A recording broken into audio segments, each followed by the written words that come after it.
for the Snap Report with...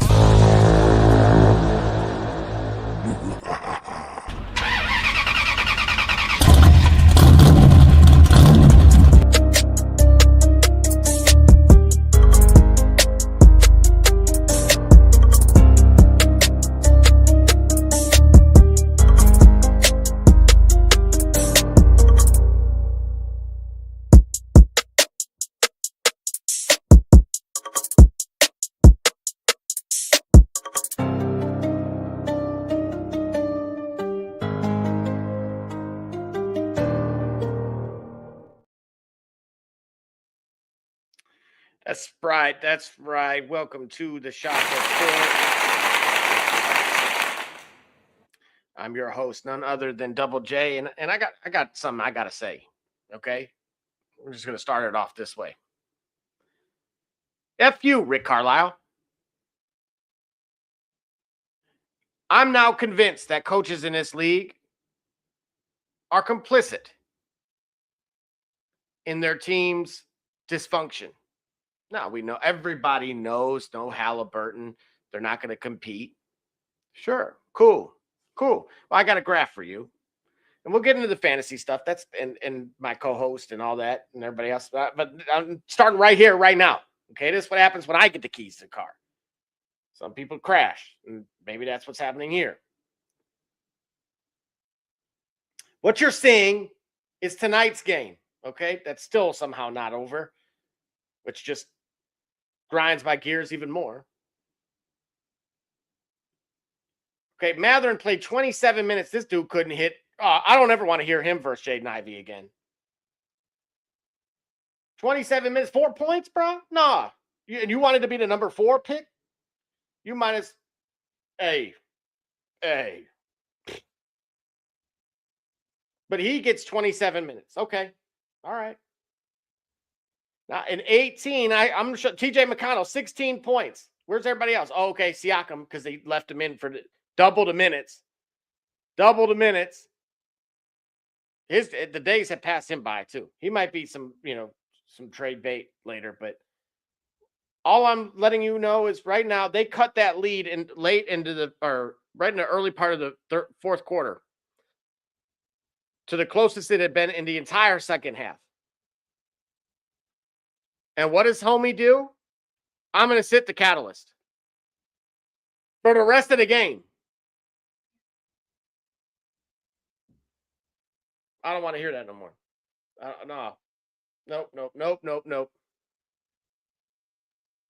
Okay.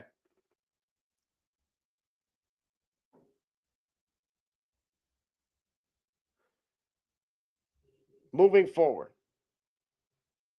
Pay attention to these things, kids.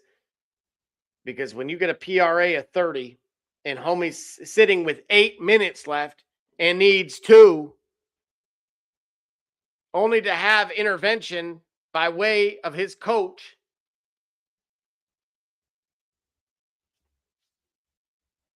you can't tell me at this point that what are you saving him for? What are you saving him for? The NBA has politics. I remember there was a dude who came out and said, look, I didn't want to score because I didn't want to be an all-star. Man, I hope I never threw any dollars on him. But the fact of the matter is, we've reached a point in this now where when you watch a dude play 27 minutes and can't hit the broadside of a barn, for you Indiana folks, and the main contributor to the team's success on that given night gets sat. Nope. That's foul. Speaking of foul, I thought I smelled something. It wasn't from Rick Carlisle. It's none other than my co-host, D. Gully. Welcome. Thank you for joining us on this Saturday. It's on Saturday night. Talk to me. Nah, bro. Nah. Oh, you disagree with him? Nah, bro. You don't not bring me in. Go on your rant about Rick Carlisle and him playing who he need to play or not playing who he need to play. Then you say something foul and then bring me in. Like, nah, you don't do that to me. You don't do that to me. You think you can do this to me? You will be playing basketball in Pelican Bay. I'll get through with you. Shoot program, 23-hour lockdown. You never see the light of day. I'm sorry, fans. I'm sorry. Steve Gully here from the Shop Report. Co-host. Got a little beside himself, and so I had to get righteously indignant as well. My apologies. Now that we've got that settled. How you doing, Double J? Look, I've had a good day. I have. Right. It's an important week, right? Yes. There's football on as we speak. Yes. And not just. All right. So can I say this first, just briefly? We'll jump into the college football playoff. If you have start sit stuff, by all means, the comment section chat is there for you. So please utilize that, and we will absolutely acknowledge it. Roman Reigns, and then get to it rather quickly. Look at my caption, by the way, as well. I want to talk about that. That should be the next one. Oh, absolutely. Absolutely. So as it pertains to the college football playoff, are you cool with 16, 18 now, whatever they want to do? Hey, sort of, because every year the teams that are outside of the expansion always cry bloody murder, as if getting into the playoff is a guarantee that they're going to even play well or compete for a national championship. So I just think that I never thought, even when I said this back 9 years ago, I never thought that I'd miss the BCS. I never thought I'd miss it. It had its own share of corruption and politics and unfair rules and all of it. The BCS now makes a lot of this, what we see in the expanded college football playoff and the arguments for further expansion. It makes a lot of this makes more sense. Every week was a playoff game in the BCS. Once all the conferences, once all the conferences began conference play, it made the regular season actually the playoffs. You got to win or go home. You got to stay afloat. And understand this. The system itself wasn't without its share of flaws. No system is perfect. But what I want to say is this. We have to understand where money goes.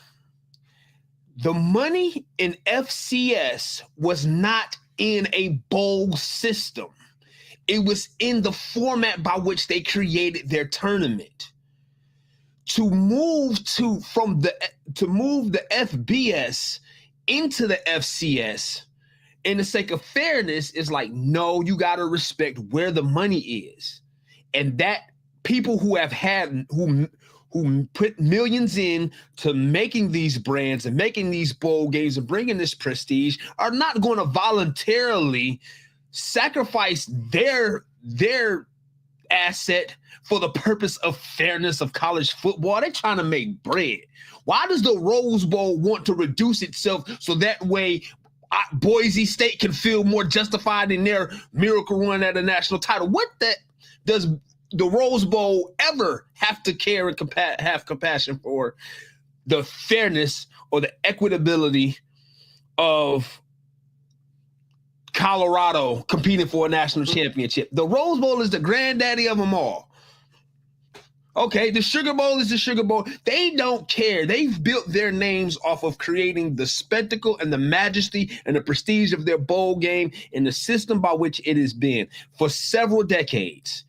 They don't care about fairness. They don't have a reason to, because there's no financial obligation. Tell me how the Rose Bowl becoming part of a 24-team college playoff does more for the Rose Bowl's history than the Rose Bowl being the one game that the Big Ten and the Pac-10, whatever remains. Or tell me how it will earn more money for it Make the business case for it, because my point is money shouldn't rule everything, but money does rule a lot. So make the business case for a Sugar Bowl to say, hey, it'd be more fair if the college football playoff had more teams, whereby your Sugar Bowl is the first game of a national championship playoff.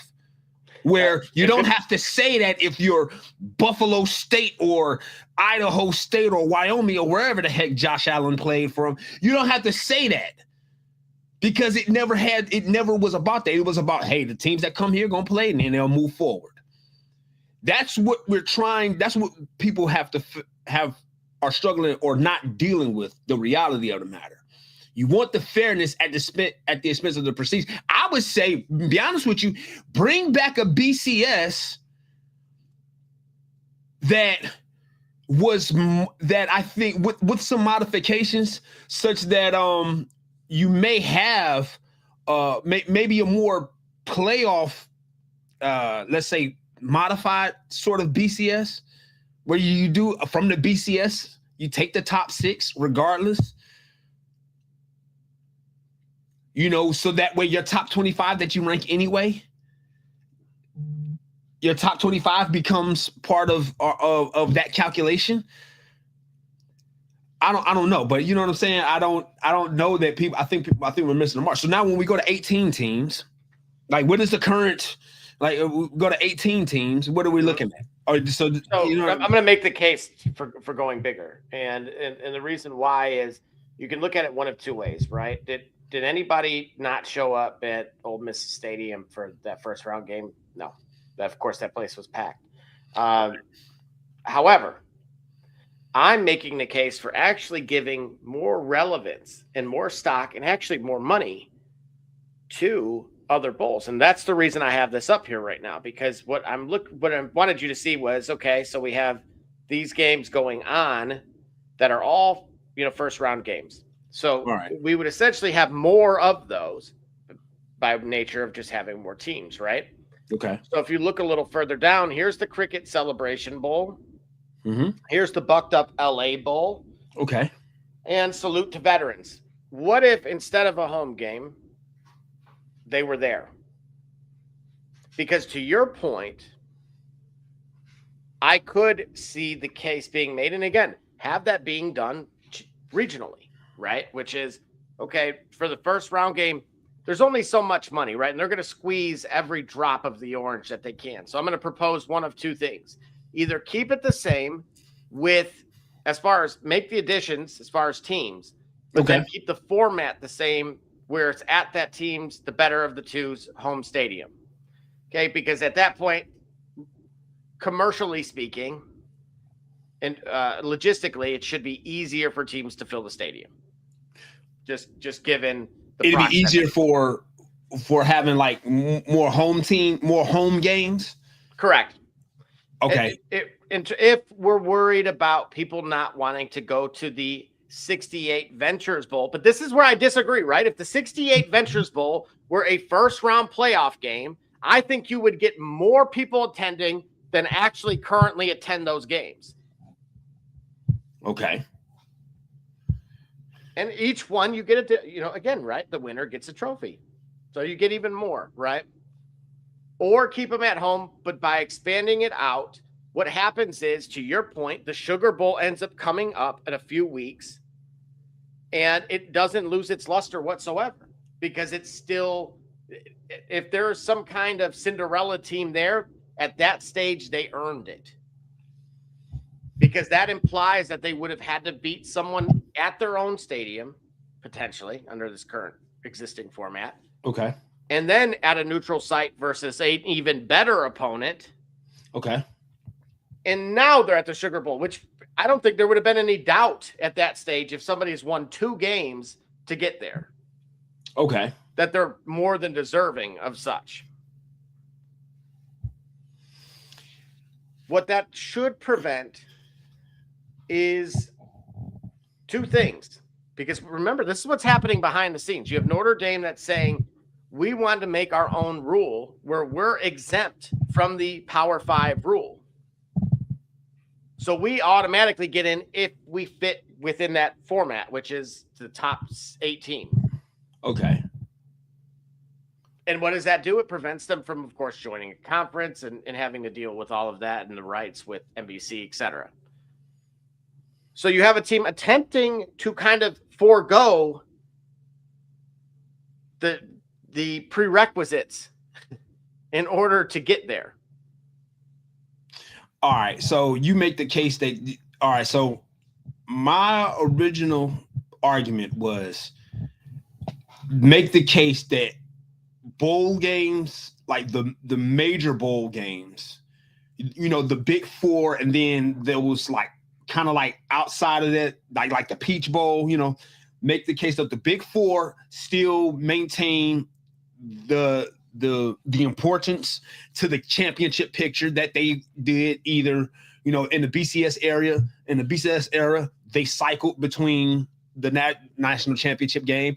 And then at the tail end of the BCS era, they not only hosted their bowl game, but then the national championship was played a week after at one of those sites. It was cycled in, you know, so the national championship was separate from the Sugar Bowl or what have you.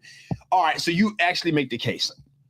As you were talking, I thought, though, and I often get distracted on this thing because I think about like how to make the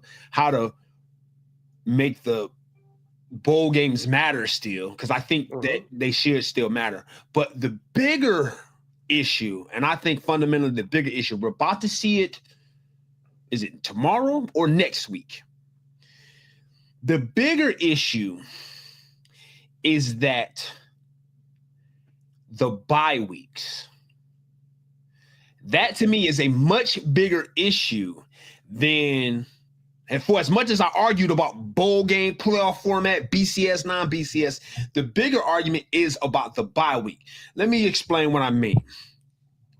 By the time the NFL reaches the playoffs, right, the first team in each conference now, used to be the first two, but now it's the first team in each conference has a bye week where they get much needed, well-deserved rest.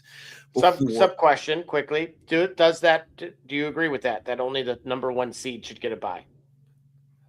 That the only number. I remember when it has two, but I'm not overwhelmingly against it. We're gonna tell you, Dante. Right, he's in the middle of that game. Oh well, I think that I don't know. You might be able to tell us, Dante, but we're gonna get to you in a second. Should it only? Yeah, I remember when the top two teams got a bye, which is cool, and oh my God, he has 0. Home team or the top seed got home field advantage until the Super Bowl, which means that they got home field advantage for 2 games. If you were and then if you were a number 2 seed, you got home field advantage for effectively 1 game. So how fair was it? Good point. Okay. All right. I'd say that, being in fantasy as a topic, right. The number 1 and 2 seeds in the leagues that I'm in, yep, both get a bye. And I kind of was like, wait a second. The rationale was to give credence and merit to the toilet bowl. Otherwise, the toilet bowl couldn't be in there, apparently. And so I said at that point, open it up college football playoff style and leave the bye weeks because you have that customization. And that way your 10 versus 9 is already playing. If somebody goes on a Cinderella run, then it is what it is. But all right. Yeah. I see what you mean. So like in a similar sense, that's why I'm saying to you, you're worried about the bye week. All right. So here's my point. By the time the regular season is over, the last bye week in the NFL is done in week 12, correct? Yep. Okay. So by the time we get to the playoffs, even the top seed that gets the bye, they will have been playing for like 5 consecutive weeks. Okay. At least 5 weeks. If I got my weeks right, my bye week conclusion. In college football, we don't have that. And we know about momentum, and rest, and the precarious position you are in when you have an abundance of downtime, right?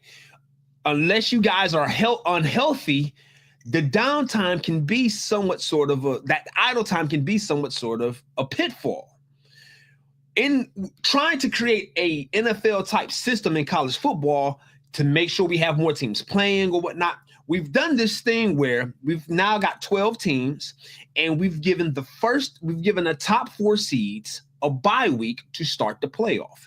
This bye week to start the playoff comes after the week in which they may have won their conference championship, or in Ohio State's case this year, they lost their conference championship. They lost the conference championship last week or 2 weeks ago. Last week, right? Last week. Mm-hmm. No. Yeah, Michigan was after Thanksgiving. Last week, they lost. They're home. They lost. I mean, they're resting this week, right? And then bring up the playoff format again. Okay, this game is on now. Or this game concluded yesterday. So they were off this week. And then they play next week. My point is, last year, the top 4 seeds having a bye lost to teams that were fighting for their lives. Remember, the top 4 seeds had probably won their conference championship. In the case of last year, Ohio State, they won the conference championship. They waltzed through it. I mean, no, they didn't. No, they didn't. That's right. They lost to Michigan. So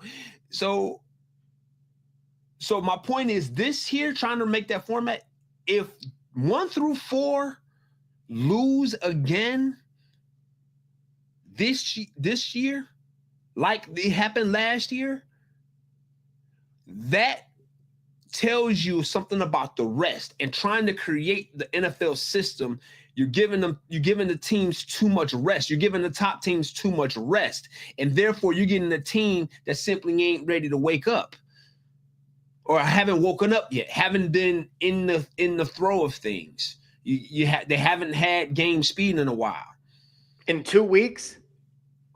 Well, why did all 4? Do you think that the top 4 last year were overrated? Some of them are, some of them were.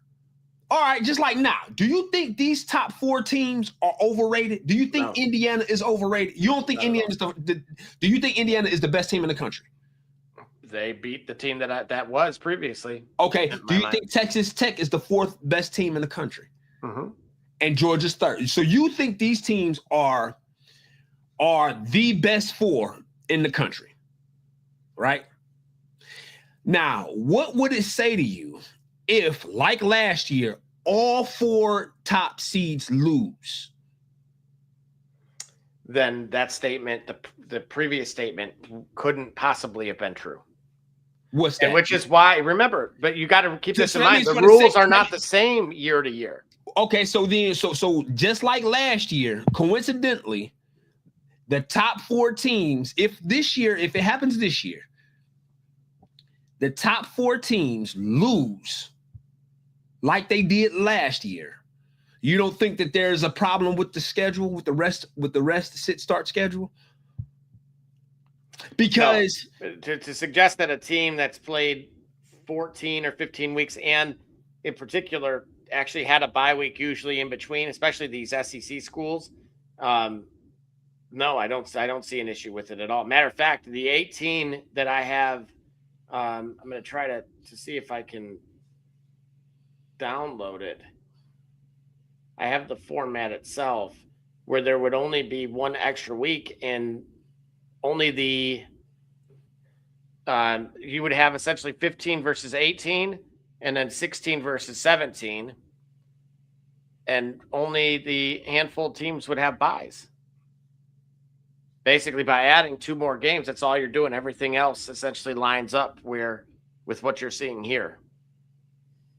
Let's see if I can get this image over.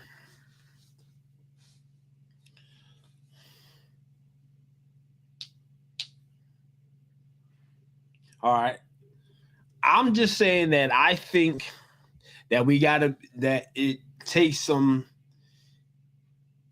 it will perhaps expanding the playoff. I'd be in favor of it if you're getting your top seeds more time on the field, because I'm telling you what, if 1 through 4 lose again this year, the primary catalyst for me, the primary cause for it for me would be the amount of rest time compared to their rival who's been active this time. See that? So what we'll say is that same post this week, we'll call it. Okay. You get those two. I'll leave it up to you if you want to make that a home game or a neutral site, the 60. So here's the thing. There were 17,000 in attendance, or at least 17,000 tickets sold for the Delaware Blue Hens versus Louisiana Ragin' Cajuns in Mobile, Alabama. Okay. There were 17,000, and that capacity is 25,000 total. To me, if you put a play-in round like what you're seeing here, okay, at that bowl game, you'll get equal or greater. Yeah, you will. And so then as far as the other ones go, it would all kind of be the status quo here, right? That's now the only difference, to your point, is that team would have the number 1, 2, 3, and 4 would be sitting for 2 weeks. They would be sitting for 2 weeks, and then they'd pay 1 game, 2 games, 3. They'd be sitting for 2 weeks, and then the eventual winner, let's say if it's one of the 4, will have played, be on that 3rd week. Meanwhile, their opponents respectively will have sat 1 week. Mm-hmm. And then they'd start a week earlier. And then, they'd start a week earlier before they met the top 4. You'd somewhat have an idea of who you're playing, right? To Yeah. me, I mean, we see this often. The good part about college basketball in those tournament settings is that they're somewhat formidable and comparable, that a number 1 seed would be sitting for a little bit in a conference setting. Right. The Big Ten, the previous format, the tournament starts Wednesday. Your number 1 through 4 do not play until Friday. Right. To your point, to suggest that 53 person roster, if not greater, would come out flat.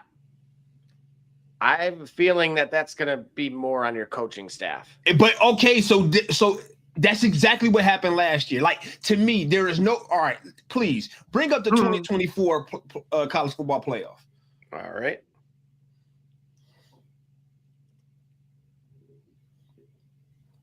Recognizing how great of a run it was for Ohio State to have to move in the way that they did, I think they were undeniable in that sense of being there. But just look at.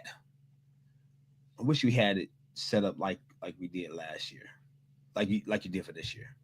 All right. Okay, so the big bubbles are the top 4. These are the top. Did 4 anyone teams. really believe that Boise State was the 3rd best team in the country? Not a chance. I'm not okay. So, but certainly people believe that Georgia was 2nd best. Certainly. And look what they did. Now, Ohio State, we know, had gotten a bad draw. They did. Okay, so look what they did to Oregon. Correct. A team that they had lost to earlier in the season. By a walk-off field goal. Correct. That was in Virginia. I happen to remember that. Right. So they certainly proved to be formidable, right? But again, so Ohio, taking nothing away from Ohio State, it's not necessarily to slight them, because no matter even what I'm saying is true. What Ohio State did, it would have to take a run like an Ohio State run in order to possibly argue against my point. And to that point, they did it. But So you mean to tell me Arizona State is that? Yeah, that's Arizona State, right? They didn't deserve to be number 4. No. Okay, what team deserved to be number 4? Should have been Texas. I would have been okay with that. The fact of the matter is, at the time, I wasn't a big believer, and many are not, right? Which is why ultimately, that's why we're having what we have now, this particular year, which is we have to allow some of these other teams in and also have the auto qualifiers as well. So a combination, right? It's still somewhat of a work in progress. But what we can't have happen, because Notre Dame's case has been made, right? I think everybody knew Notre Dame was better than James Madison. Okay. The problem was the format. Notre Dame's not in a conference. So if they would have played in the ACC championship, as an example, we're not having this discussion about why is James Madison there. Matter of fact, James Madison beat Duke, who I believe won the ACC. Got you. All right, pull up this year's again, please. Oh, there we go.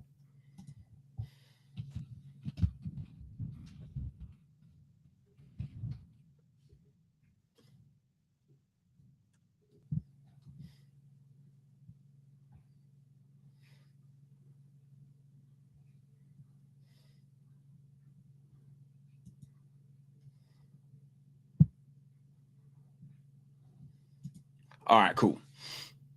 So, well, yeah. All right. Live update 6-3 Bears Packers. 6-3 Bears Packers. To his point, TJ Moore still without a catch. Do you know how many targets he's had? 1. You know what's wild is when the public typically, and this is why I hate that, right? Okay. Going into Thursday without Devontae Adams, the next immediate benefactor on that offense was Colby Parkinson on paper. Okay, right. Colby Parkinson had like 20 yards, dude. He didn't do crap. He didn't score. Barner scored on the other side. And it was Puka that got that. I don't know what's going on with him and his brother, like stealing an NBA player's car or something, but I saw that. I thought that was wild. Just sounds very LA, and like people have too much money and too much time. When did this happen? Like 2 days ago. No. The car was stolen 2 days ago? Yeah. All right, man. All right, go ahead. Continue. I don't even want to entertain it. All right. All right. Yeah, he stole a Tiero's car. So Samson Nakua allegedly took the car without consent.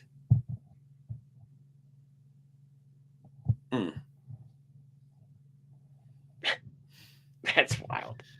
How does one acquire the keys? You know what I mean? Like, yeah. Well, I don't understand. Anyway, I keep just saying, yeah. Like, I don't even understand. Yeah. All right, good. Yeah, good stuff. So, all right, we go back to your bracket here. Do you need a minute to compose yourself? Do you want me to take a scheduled commercial break? Let's take a commercial break because my brain just glitched, bro. I ran out of lines of code. I got to reset the system.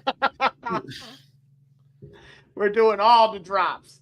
Every single one of them just for our host. Yeah. You watching the Shop Report. I'm Harvey Diallo, and you watching the Shop Report. My name's Chris Murray, and you're watching the Shop Report. You're Jay Knight, you're watching the Shop Report. Braxton Key, you're dropping in on the Shop Report. Barbershop Jay, Quentin Hines, Super Bowl champion. I'm ready. Let's do it. I'm on.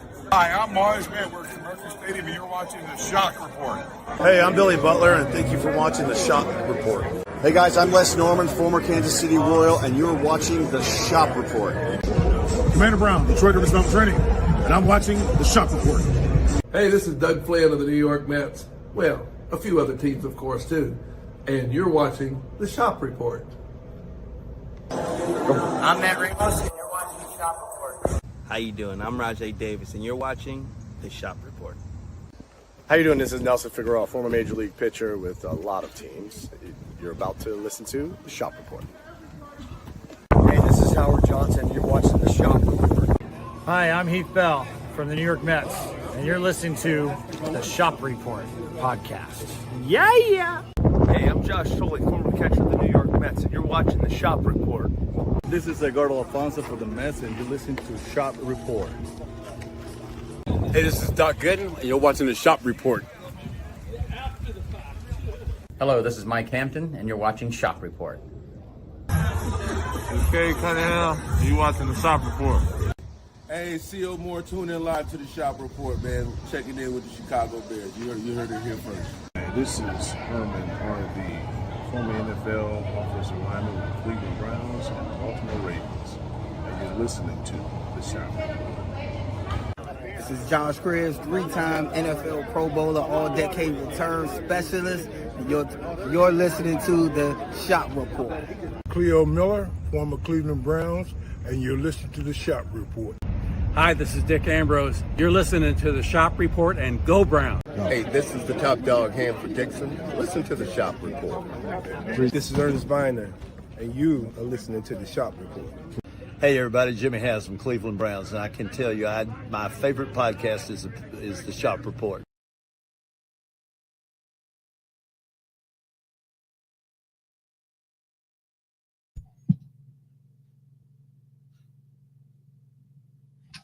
All right, and we're back here, ladies and gentlemen.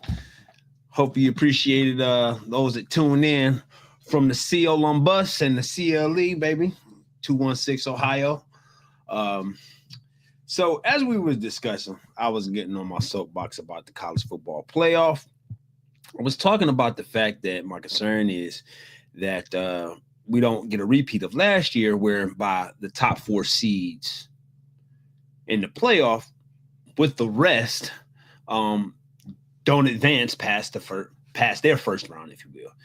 And again, I want to acknowledge a run like Ohio State's. I'm not taking anything away from it because it would have taken a run like Ohio State, like the one that Ohio State had, in order to, make a case for a remarkable championship. And so that's what we saw, right? Nonetheless, that don't explain the other three teams that were at home, or if you will, that failed to win their home game after a bye week, right? So we've got the upset of Ohio State, but maybe the favorites should have been the favorites. Nonetheless, I hope we don't have this year, because if we do, if we get a repeat of the top four failing to win their after the bye week, I think we need to rethink how they align or how they organize or how they structure the playoff tournament, because I believe that abundance of rest, that idle time, doesn't do well for the teams that have played themselves into a position where they're at least one of the top five or top four best teams in the country. So that's what we getting at. Let's see, we got a comment here. No, we don't have a comment here, so we're not going to bring that up. Thank you very much. Yeah. All right. Yes, sir. Thanks, Double J, for rejoining us. That's right. Yeah. Again, for everybody out there, I know you're watching. We're on Twitter, also Twitter, Instagram. Twitch, Facebook, YouTube. If you see us on your TV, somebody's watching their TV. Somebody's got their TV tuned in to the internet. And if you're down bad, don't at me, bro, with the DJ Moore pick, then at us, and we will in the comments. Hey, did I just have another Unc moment? Because I did show enough call that dude Dante. Yeah. I did show enough call that man Dante me, bro. Yo, I did not realize that's what that was. Oh man, I'm old, bro. I'm old and I don't even realize it. I thought that man's name was Dante. Yo, hey, listen, I'm gonna tell you right now, you're Dante to me, all right? All right, Dante me, bro. You've been immortalized, absolutely. Yes, as Dante me, bro. I swear to God. You just let me say it though, and you didn't even stop me. I know you heard it. I was like, Dante, yeah, we're gonna get. I thought it, yeah. I kind of was looking around like, am I missing somebody? Like, or maybe he knows him. No, I know that. No, Dante. I called that man Dante me, bro. Oh man. All right, Dante me, bro. Yes. Yeah. There's still time, Dante. There's still time. Yeah, and the way this game is going. Well, yeah. Hold on, wait a minute. Okay, he's got 1 for 4. 4 yards. So PPR, he's got 1.4 points. That's brutal. But Caleb Williams only has 100 yards passing. I mean, 37. You know what? Because they're getting killed on time of possession.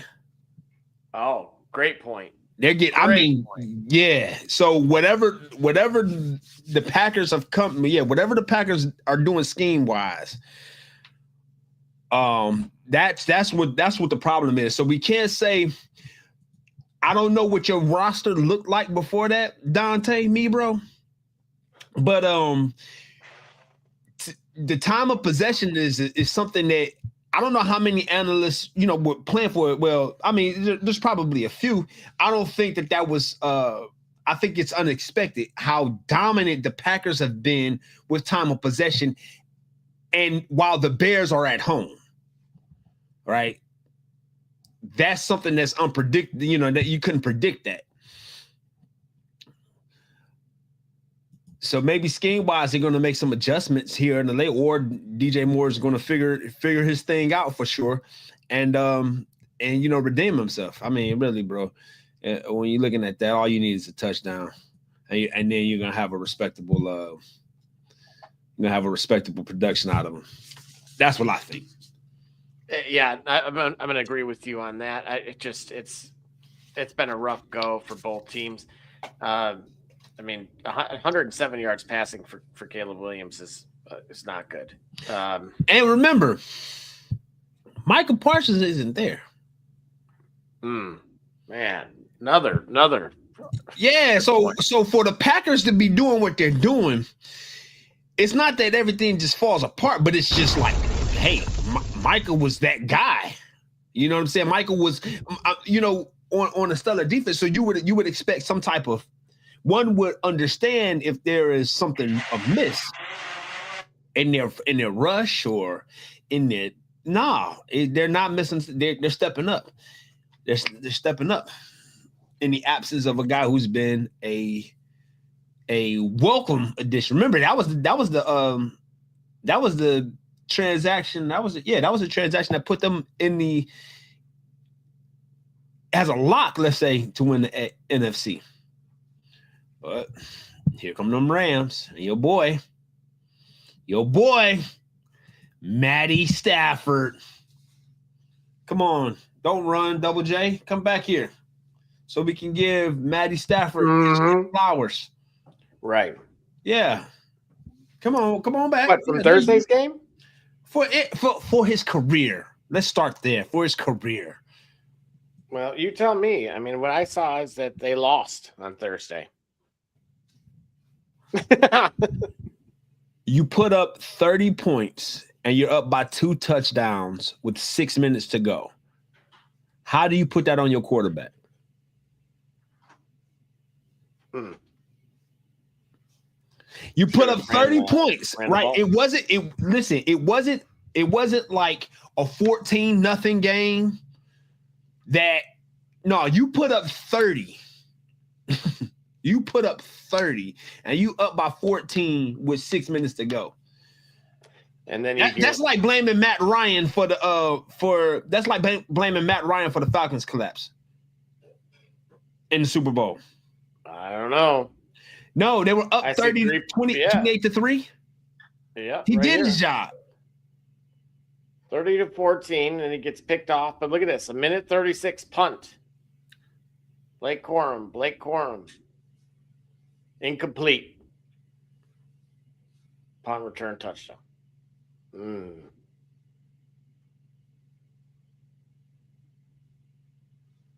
Stafford, short right. Stafford, incomplete. Stafford, incomplete.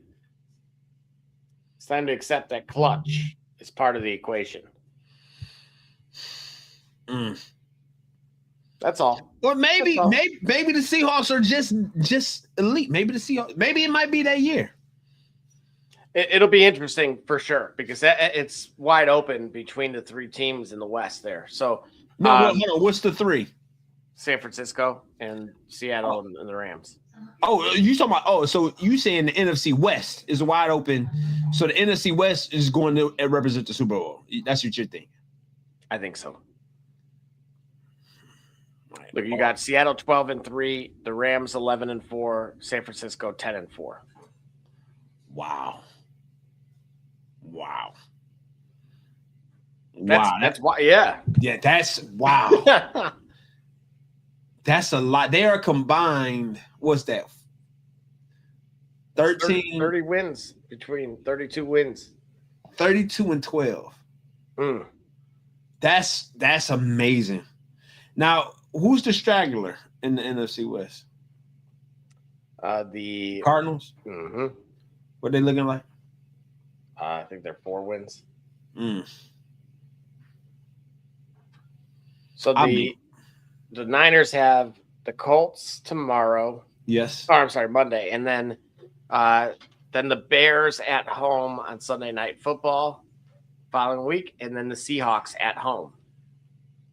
Wow, they got the Colts, the Bears at home, and the Seahawks at home. Okay. I'll tell you right now, I think they win out. The Niners? Mm-hmm. Wow. Let's see, the Rams have at Atlanta and the Cardinals. Pretty easy. I think they went out too. Whew. Hey, can you pull up those standings so we can see it? Mm-hmm. And if you're out there and you got any fantasy questions, start. Am I in trouble? Please let us know. We're gonna give you what you got. Hey man, how did we look last week overall? Not bad. It could have been worse. The big miss was the Swift. Was Swift. Swift. Yeah. But we did make the call on players that weren't even asked about. Yeah. That we threw them out there that they would have good games and they actually went off. So thankfully that was the case. But as far as everybody else, they didn't lose. And that was actually prefaced in one of those answers of ours that regardless of who the guy picked out of the two choices, in one case, it wouldn't be the reason he lost if he had went wrong with one versus the other. Okay. So, yeah, thankfully, in revisiting that, it was not a bad week after all. It was not a bad week. Not a bad week at all. So it's not like we know what we're doing. No, a few weeks ago, though, yeah, I missed two hard whiffs. Again, Khalil Shakir, I said I'd never recommend him again. Yeah. That was so real quick, man, before we get into any of those questions, let me see this. Let's pull this up again. Let's zoom in. Let's look at these. Well, now, are you all set? Before I move on, I want to make sure you're all set with the college football playoff. Yeah, it is what it is. It is what it's going to be. Hey, what games are going on right now, and what games have concluded? So Oregon. Actually, before we jump to the pro, yeah. Let's look at that real quick. So Oregon's beating the brakes off of James Madison, 41-13. Good. And then earlier it was Ole Miss taking care of Tulane as well. Ole Miss. Hey, so who's on the sidelines for Ole Miss? Pete is his name. I only know that because they were cheering it, and he selling his hair, what looked like his hair. The kids were doing that with the visor. And yeah. So Lane Kiffin. Wow. Now thoughts on Lane Kiffin and dog sitting? Yeah, that's a safe choice. That's a safe choice. It's just everything. Sharon Moore. Yeah, right, man. Hey, did you hear somebody sent him a book? No. What do you mean? Somebody said Search the interwebs. Yeah, he was sent a special edition of a certain book, of a certain novel, or a certain, not novel, but a book. Now I'll just leave it there. But yeah, so in the face of all the upheaval and the uproar about how colleges can't contend all this NIL money and how it's damaging the reputation and the integrity of the sport, and how college athletes are student athletes and this, that, and the third, you have a coach in the face of all of that doing something that's been that coaches have been able to do this entire time. Pick up and leave whenever they good and damn well please. Sorry, Barbershop. I know this is a show we don't cuss. It's after dark. He understands. Still, but doing that. So like Lane Kiffin, the optics of it are crucial. It's because he's doing exactly what coaches have been able to do with impunity. While you ridicule players for not wanting to stay and endure or try, or like, and not wanting to try hard or what have you. Now, I will say this, that there is something to be said about the ease at which players may want to enter themselves into the portal. I don't like it here. I didn't get to play today. I didn't get this formation, so I'm leaving. All right. We should see how the chips fall where they may, when players that leave on a whim or move on a whim, see how it does for them. Because I think my point is their conclusions will show up for themselves. Other players are going to stick and stay and going to compete. And the merit of guys staying when they really don't have to anymore should be more celebrated in this era. And I think it is. Like, you could leave and get money. You could leave and not have to suffer the consequences that you used to suffer from when leaving. You could do that, or you could stay. So the guys that stay should be, more power to them. Like, literally, that being said, coaches could do this all the time, and it was never, ever frowned upon by any university, right? And I don't understand, or there's no understanding that makes it make sense for a coaching staff to be able to pick up and go when players have committed to the philosophy of said coach, and that coach, while getting these players in their lives, remember to commit to the system and a process and a value and a prestige of a team, and he gone. You got 4 years that you locked into because of what this guy said, not because of this university. It's really because this athlete is going by what this coach said, and now he gone. So what can the university offer to a guy who's really there because of what a coach has said?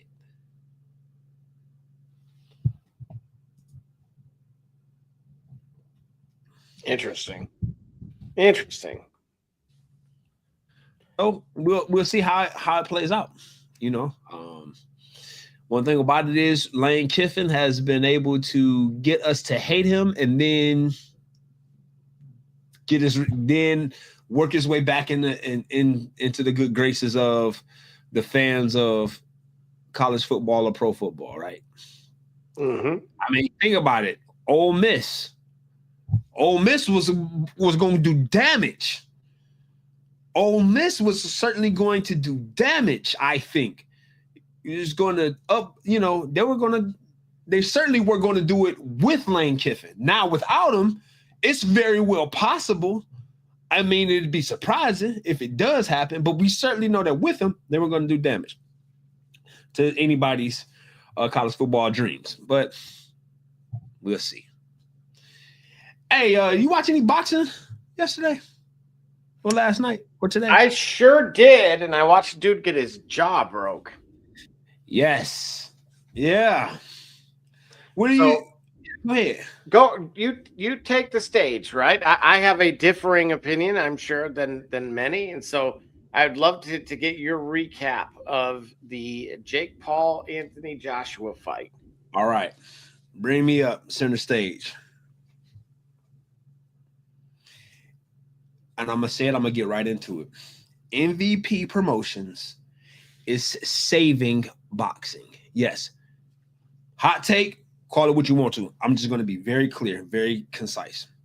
MVP Promotions is saving boxing because they're giving you a reason to watch the sport. You want to see this dude. You want to see Jake Paul get delivered what got delivered to him yesterday. You want to see it because he's not a boxer. He's not a real boxer. He's making a mockery of the sport. But here's the problem. Here's the problem that you're having. The problem that you have is Jake Paul in MVP Promotions does something that PBC doesn't figure out how to do, that Showtime stopped doing, that HBO stopped doing. They put together cards with names you could recognize and people that you might be interested in seeing. One thing about Jake Paul's fights and the MVP cards, the undercards have been purely, from a pure standpoint, the undercards have been marginal at worst, great at best. MVP Promotions figured out how to do that. Rather, what brought you to the big tent special, the main event, it can be whatever the spectacle and the circus that it is, but the cards themselves are stacked and prepared with somebody who actually is trying, somebody who actually, sorry, Double J, sorry, Barbershop, somebody who actually gives a damn. This is why we get decent matchups on the undercards, if nothing else. This is what PBC could take notes of. This is what the IBF, WBO, WBA, and WBC especially should be able to take notes. We don't watch boxing anymore because we don't know who we're watching. We don't watch boxing anymore because you put these arbitrary alphabet letter interim super world titles in the way to try to tell us this guy is great. We don't know who he is. We don't know who we're watching. This is why we could draw into watching a 50-year-old Anderson Silva fight Tyrone Woodley. Spectacle that it is, I know the name, and I know this proceeds because I know this guy's a fighter. And we watched it yesterday. Then we finally got what we had been waiting for. We finally got somebody with some above average boxing skill in the ring with Jake Paul. So for those purists that were so thirsty, starved for Jake Paul to get his lessons because he's making a mockery of the sport, here it is. We got it in emphatic fashion. And I believe, and I take Anthony Joshua at his word, he was not trying to figure out, he was moving intentionally to draw him into the later rounds. Why? Because you know why? Because I seen Floyd Mayweather do it. I seen Floyd Mayweather get in the ring with a guy he severely and massively outclassed and dragged him for 12 rounds such that he could save the value and the integrity of the sport. He did it to Carlos Baldomir. When Carlos Baldomir messed up the payday that was supposed to happen when he upset Zab Judah to take that title before Zab Judah and Mayweather were supposed to clash. In round 1 or 2, you clearly knew that there was a gap in skill between Carlos Baldomir and Floyd Mayweather, and Mayweather carried that fight for 12 rounds. Same thing that I saw, or a similar thing that I saw with Anthony Joshua. He knew who he was up against, and he clearly established that, okay, this guy he's here to run, and I'm going to make him pay for it. And I believe him that he took that long deliberately to do what he inevitably did. Great for Jake Paul for taking that fight. Great for Jake Paul for actually getting his jaw broke and being willing to be in there with a guy who had the capability of doing that. For 2 reasons. One, we wanted to see him get his jaw broke. Secondly, he did something that by saving the sport, because now with Jake Paul being in the ring with a real fighter, he's able to satisfy the purists' thirst and hunger for him to be embarrassed. And it happened. Jake Paul delivered that by signing up for the match. MVP Promotions is saving boxing. And you know how I'm telling you he's going to save boxing? Tell me then the next time you have a card that from top to bottom measures up to be better than one that MVP boxing put on. I'll put it this way. We know that Canelo Crawford card was good. The main event was worlds better than any main event that MVP Promotions has. Tell me this, what about the undercard? And when you get cards that stack up better than MVP Promotions cards, then you can tell me MVP Promotions is not saving boxing and they're doing a harm to the sport. Until then, I want Jake Paul to get his rest. And I like what's in my, hold on, let's look below. I'd like to see that one next. And in the meantime, put some number one contenders for some Ring magazines and some WBCs and some IBFs in the undercards for us to get that name recognition. So that way, if the sport is really damaged by MVP Promotions, it'll show up because PBC will put on better cards. And I'm done. Wow. I'm going to be honest with you. I didn't expect that take completely. I agree with many of your points about, Barbershop Jake called it an event, not boxing. That's fair. I can understand that. But in doing so, shouldn't a boxing match be an event, right? They all are. What is sports? Entertainment. There we go. See, so I agree, and I'm gonna say this, where I give him more credit than anybody, I feel like. Here we go. I'm doing it. Go ahead. Do it. Sonny Liston. Okay. Yep. Known for, of course, one of the, that is who Muhammad Ali became champion. Took it from, that is. Okay. So I have Sonny Liston went 50-4 with 39 knockouts. Okay. He never would retain the belt from Ali or ever again after losing it, however. Okay. He went 50-4 with how many knockouts? 39. 39. Got you. Very impressive. They're undeniable. Right. Until you start looking at it in the lens that I'm pointing out. Okay. And that lens happens to be his first 10 professional fights. All right. And here's what we have. What do we got? All right, so we have first one was Don Smith, and then take a look here, Ponce de Leon. Whoa, folks, Ponce de. If I go to Google Ponce de Leon, Gully, what am I going to get? Not this guy. I'm going to get Juan Ponce de Leon, which is of course, the otherwise known as the Explorer, but not this guy. To your point, look, they don't even got this guy. He apparently has one follower. That's bizarre. Hey, yeah. I don't care about Caroline Levitt. Well, remember, I'm not in control of these ads. That's one way to put it. So again, Ponce de Leon somehow. Look, dude, who are these people? Come on. That's what happens when you zip up too fast in the restroom. Something about Mary.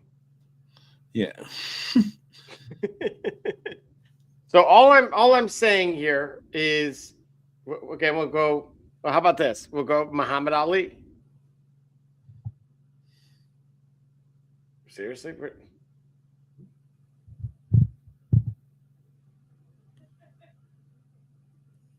All right. Hang on a second. Just type it all together. Type it all in. You're going to put it in clay, ain't you? Well, that's what I'm trying to make sure of. All right. And so, again, none other than Muhammad Ali, 56-5. And we go down here. What do we get? We're going, wow.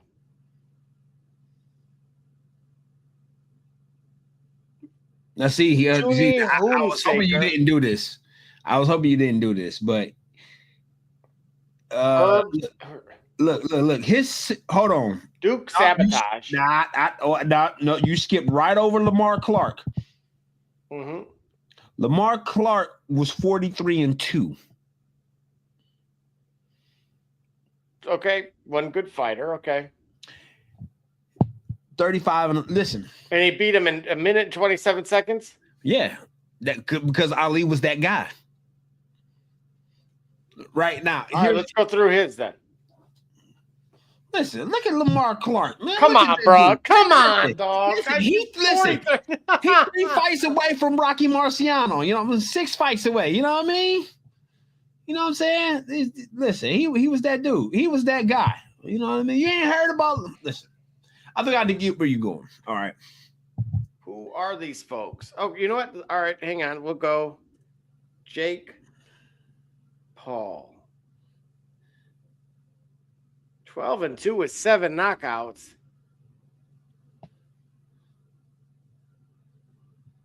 Do they recognize? You see how? Yeah. Do they? Right. He fought debuts. 10-1. Yeah. 17-2. Right. 50-6. Who's that guy? 54-6. Gully. This is the only problem I have when it comes to the hate. Wait a minute. Chavez Jr. got 54 wins. That's what I mean. Fought the ghost of his dad. And lost. What do you mean? 54 wins. Yeah, every time I've seen him. Right, it's been a loss, right? No, wait. Sidebar. We're going to go on this side quest real quick. Click on Chavez Jr. All right. Nah, 7. Just scroll down. Hold on. Jake Paul. Yeah, Anderson Silva. More able to get Danny Jacobs. Canelo Alvarez. Right. Okay. 1, 2, 3, 4. Yeah. Every time he's been on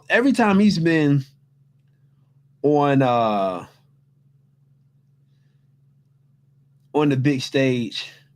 Yeah, he lost to Sergio Martinez. Like all of his marquee, like I don't think he's won a marquee fight in his career. Yeah. Yeah. All right. I think I see where you're going. Like, you know, even our Hall of Famers, the great names that we know of, they fight scrubs in the beginning, if you will. Jake Paul is no exception to that. And then the way he looks when he's in the ring, it leaves a great deal to be desired. My point is, why can't boxing put together cards that show this?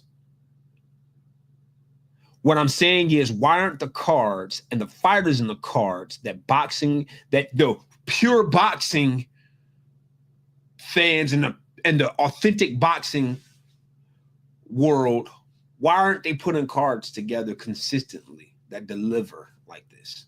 Why do we have so much bureaucracy between fighting champions? Why are there so many championship titles that impede you from being a unified champion? Why wouldn't the sport want a more valid attempt at unifying the titles? Why do you pay sanctioning fees? Anyway, when the sport makes that money, because I'm fairly certain they get a revenue share of the cards. I'm fairly certain. They don't only make money because of the sanctioning fees that the fighters pay to be part of it. You know, to be recognized as WBC number 6, I'm paying a sanctioning fee. I don't know how it works, but I can't imagine they're just only getting it from the fighters. So Okay. This is where, again, it just to restate what I stated earlier. This is where MVP Promotions is saving boxing. Put together better cards, stacked 1 through 4. So I'm going to ask you this. Listen. Matter of fact, and for the second time, if not the third time, the women's match that them MVP Promotions fight, them are the best women's fights of the year. Hands down. Every single time. Baumgardner, she started slow. This may not have been one of her best performances, but that fight got good, got great later. It was a slow build. It was good, but it wasn't one of the best women's fights. But the 2 best women's fights I've seen have been on MVP cards. That's a good point. Completely agree. Katie Taylor, Serrano, right? 2 and 3 were on MVP cards. Were they not? Correct. Okay, then. Great Let point. Clarissa Shields fight on. That's what I'm saying. I would love that. I would love to see that. If she fights on the MVP card, because if he ain't got if he don't have it inside the ring, Jake Paul, certainly he knows what to do inside of the arena. And this is why I have a big issue with the general disdain and slander that came across this, because as I pointed out, you show me somebody that has a better first 10 fights. I don't care that one of them was Nate Robinson. The other one was a French explorer. Right. Right. Okay. So, or better, you know what I mean? Like, unfortunately, yes, you share the same name with an explorer. Yeah. What are the odds? Right. And that Nate Robinson fight should have, I remember that. I talked about that one. That Nate Robinson fight that should have told you part of who Jake Paul was. He's a tryhard if he ain't nothing else. He's in year 6 of this thing, right? Mm-hmm. Most people year 6 are not that accomplished with this. Yes, he got his jaw broke. Fantastic. Right. Here's the thing. Anthony Joshua was about 45 pounds heavier than where he would normally fight.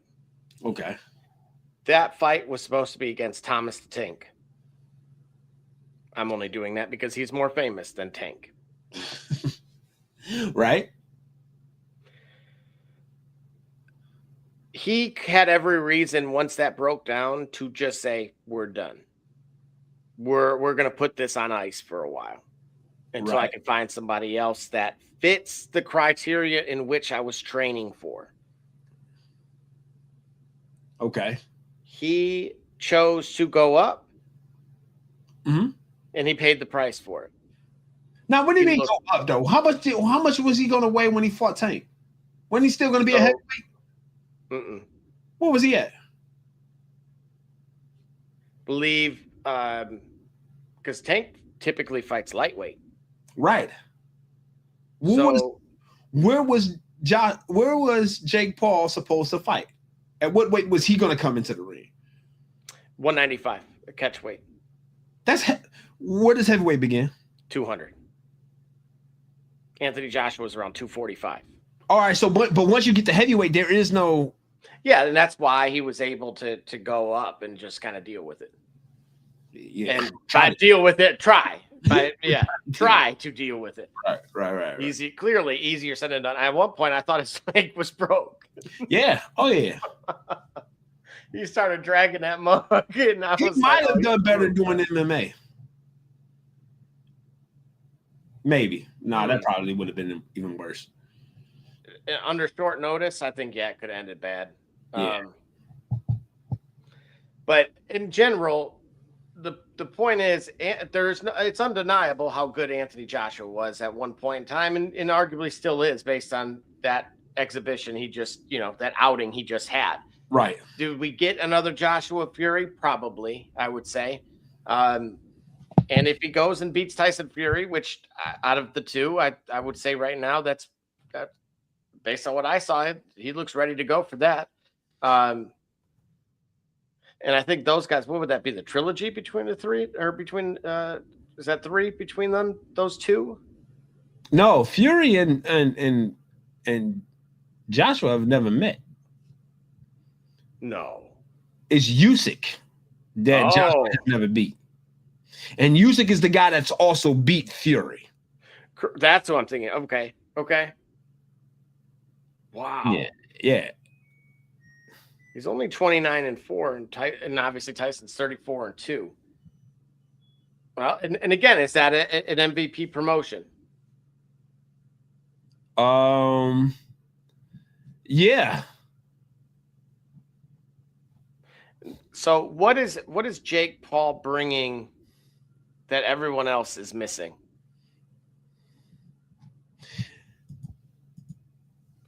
Jake Paul, just saying he has a punchable face isn't enough. What Jake Paul? No, that's part of it. But again, I prefaced it. Remember, the crux of my argument is the overall card that he puts together.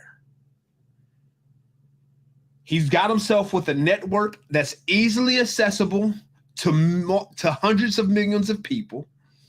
So it's easy for you to find his fight. You're not paying an excessive premium to watch the matches. So if you want to be on that stage, you go to an MVP promotion, they already have the audience for you to make or establish a name for yourself. PBC doesn't have that. I got to chase which network it's on. I got to pay a premium after premium. I've got to pay for internet, then a subscription to ESPN, then the fight. No, I'm not doing that. There's 3 paywalls just for me not to know who the hell I'm watching and it to be a hug fest. Why? No, that's what it is. It is a very, very thin, very short distance between fighters and a larger audience. That's what MVP Promotions does by being on Netflix. Cuts through all of that. Interesting. And that's why I think I completely agree with you. I think he has shaken up the sport for the better. And they're annoyed that, and the key is they're annoyed that he's doing it because he's not a good fighter. He's not a good boxer. It's like when Vince McMahon was the world heavyweight champion. He's not a great wrestler, but he knows the sport. Like, to have him wrestling, have him being a champion, have him in the ring being an active athlete was an embarrassment to the very thing he's propping up. But that's probably, for what it's worth, that at least from that perspective, from the optics of it, being the circus, being the ring master and also being in the ring, that's a flaw. Like the other stuff, we can talk about it at a separate point. That's a separate point to be made. But that was the biggest flaw. It's like watching Vince McMahon actively trying to compete with. It would be kind of like right now, Hunter still actively competing for a world heavyweight champion, being the COO with Cody and CM Punk and Gunther and Oba, actively compete for the title. That's what the embarrassment would be, and that's what we getting with Jake Paul. Outside of that, tell me a better card you've seen. Again, like the point I keep making, tell me a better card you've seen this year. And then you can tell me a better card you've seen, and also, because I don't want to put yourself into a box to say I'm right.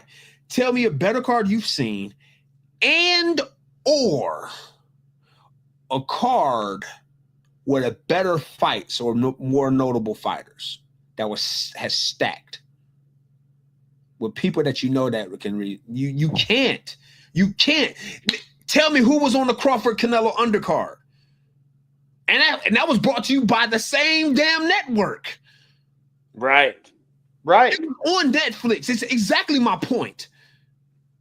I even surprised myself. It's exactly my point. Crawford and Canelo are the 2 biggest names in the sport. Look at their undercard. With all the money that could have flowed into that fight. My bigger concern with this, and this is why I'm suggesting that something really does have to change, is that the Saudi money is reportedly drying up as it pertains to the entertainment stuff. And so if you lose that, you technically are going to lose the talent, right? The Canelos, the Crawfords from participating. Okay. to me, the sport was already on life support, right? Right. Which is why I keep suggesting that it's similar to the case that you made and the many wonderful points that you made about how Paul somewhat exploited those vulnerabilities. Yes.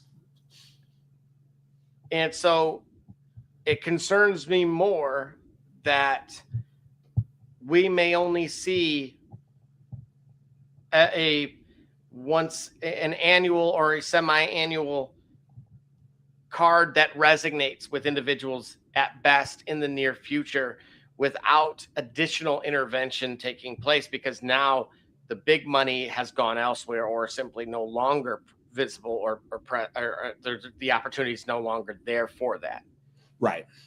Right. Now, I'm curious, while I have my guesses, I'm curious to hear if that is true that the Saudi money is drying up, and then why the Saudi money is drying up. Because I have my guesses, but I don't want to immediately propose what I think it is. So I like to know, I want to research that to find out what and why and where.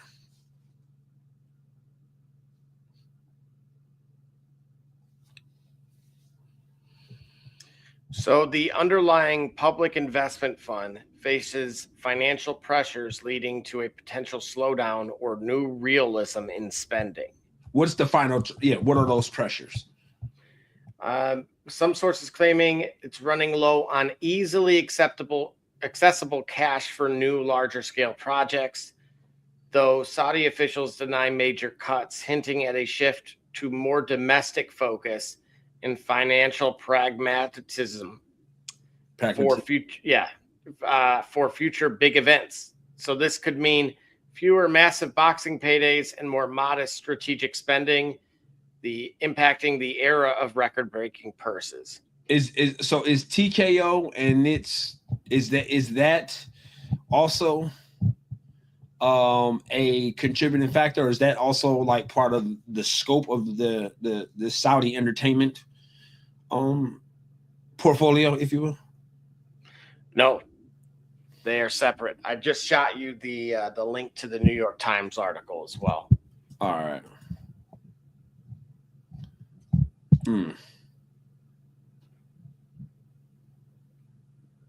$1 trillion originally they were supposed to invest. Apparently, again, they're mentioning hard to sell assets have no public valuations. Got you. I wonder what those assets are. Yeah, you're not kidding. Spokesman said it had $60 billion in cash.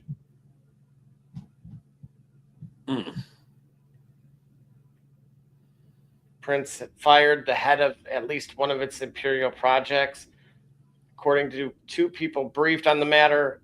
Meanwhile, the fund is furiously slashing internal financial projections for various investments, including a string of luxury resorts on the Red Sea that sit mostly empty. Ooh. So obviously we're seeing, something similar currently. Shout out Vegas Paulie C, who pointed out that certain properties are losing well over $1 million a day. So now's a good time to go to Vegas? Well, as much as they've gouged of late, and that's why you haven't seen me there. And I mentioned that to you the last time I was on property. Yeah. That it would be a while before they saw me again. And they needed to redefine what luxury, not so much just what luxury is, but more so how you treat people. We'll just call it that. All right. How you treat people. And so, to suggest that now certain offers that I'm receiving are certainly much more appealing and attractive as a whole. This sounds like they need to go. They're probably based on the shakeup in the sea level that they mentioned are going to experience some similar things as well, would be my guess. Well, we'll stay tuned for that. Right. Final thoughts on Jake Paul. Like I say, shout out to MVP Promotions. And if you don't like it, boxing fans, put together cards and find a way to get us to the fighters that are really good in the sport, promote them better, make them easily accessible to the audience, and you won't have to deal with an MVP promotion. You won't have to deal with a YouTuber making the money that you should be making otherwise. Till then, why are your jaw shut like Jake Paul's? Facts. With that being said, we'll be returning momentarily to break down this NFL slate. It is 16 to 6 in Chicago. So with just a few minutes left, DJ Moore did catch another pass for about 20 yards or so. So all right, you might get 6 points. Brutal.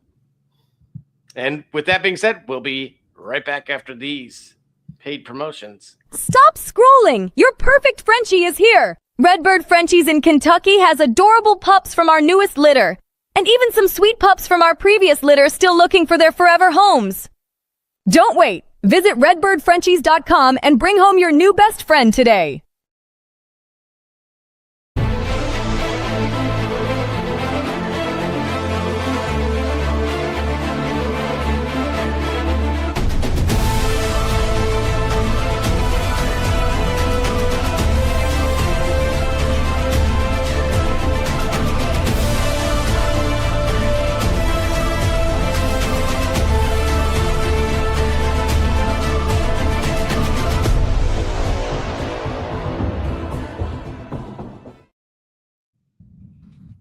It's Kate Cunningham, and you're watching The Shop Report. Hey, this is Howard Johnson. You're watching The Shop Report. Hey, this is Doc Gooden, and you're watching The Shop Report. This is Herman Harvey, former NFL offensive lineman with the Cleveland Browns and the Baltimore Ravens, and you're listening to The Shop Report. Private parties at Legacy Adventure Park. What all do you get? A personal guide to lead you through the day. A private shelter with your gear prepped for gameplay. Shuttles to and from 7 of the best fields in the state. Safe zones to watch the gameplay risk-free. And all the food, drinks, and gear to keep you in the game. Book your private party today at Legacy Adventure Park. All right, just like that, we are back. Let's dive into this fantasy football stuff. Current score 26-48, just quickly between Oregon and James Madison. So they are putting up a little bit more of a fight. Let's go, JM. All right. Hey, while we're on the subject of Madison, right? Recently started a diet change, man. Where I'm working to drastically reduce excess sugar. Okay. Say all that to say, hey man, do you remember Dolly Madison Bakery? Vaguely. Or it's just the inner fat kid in me.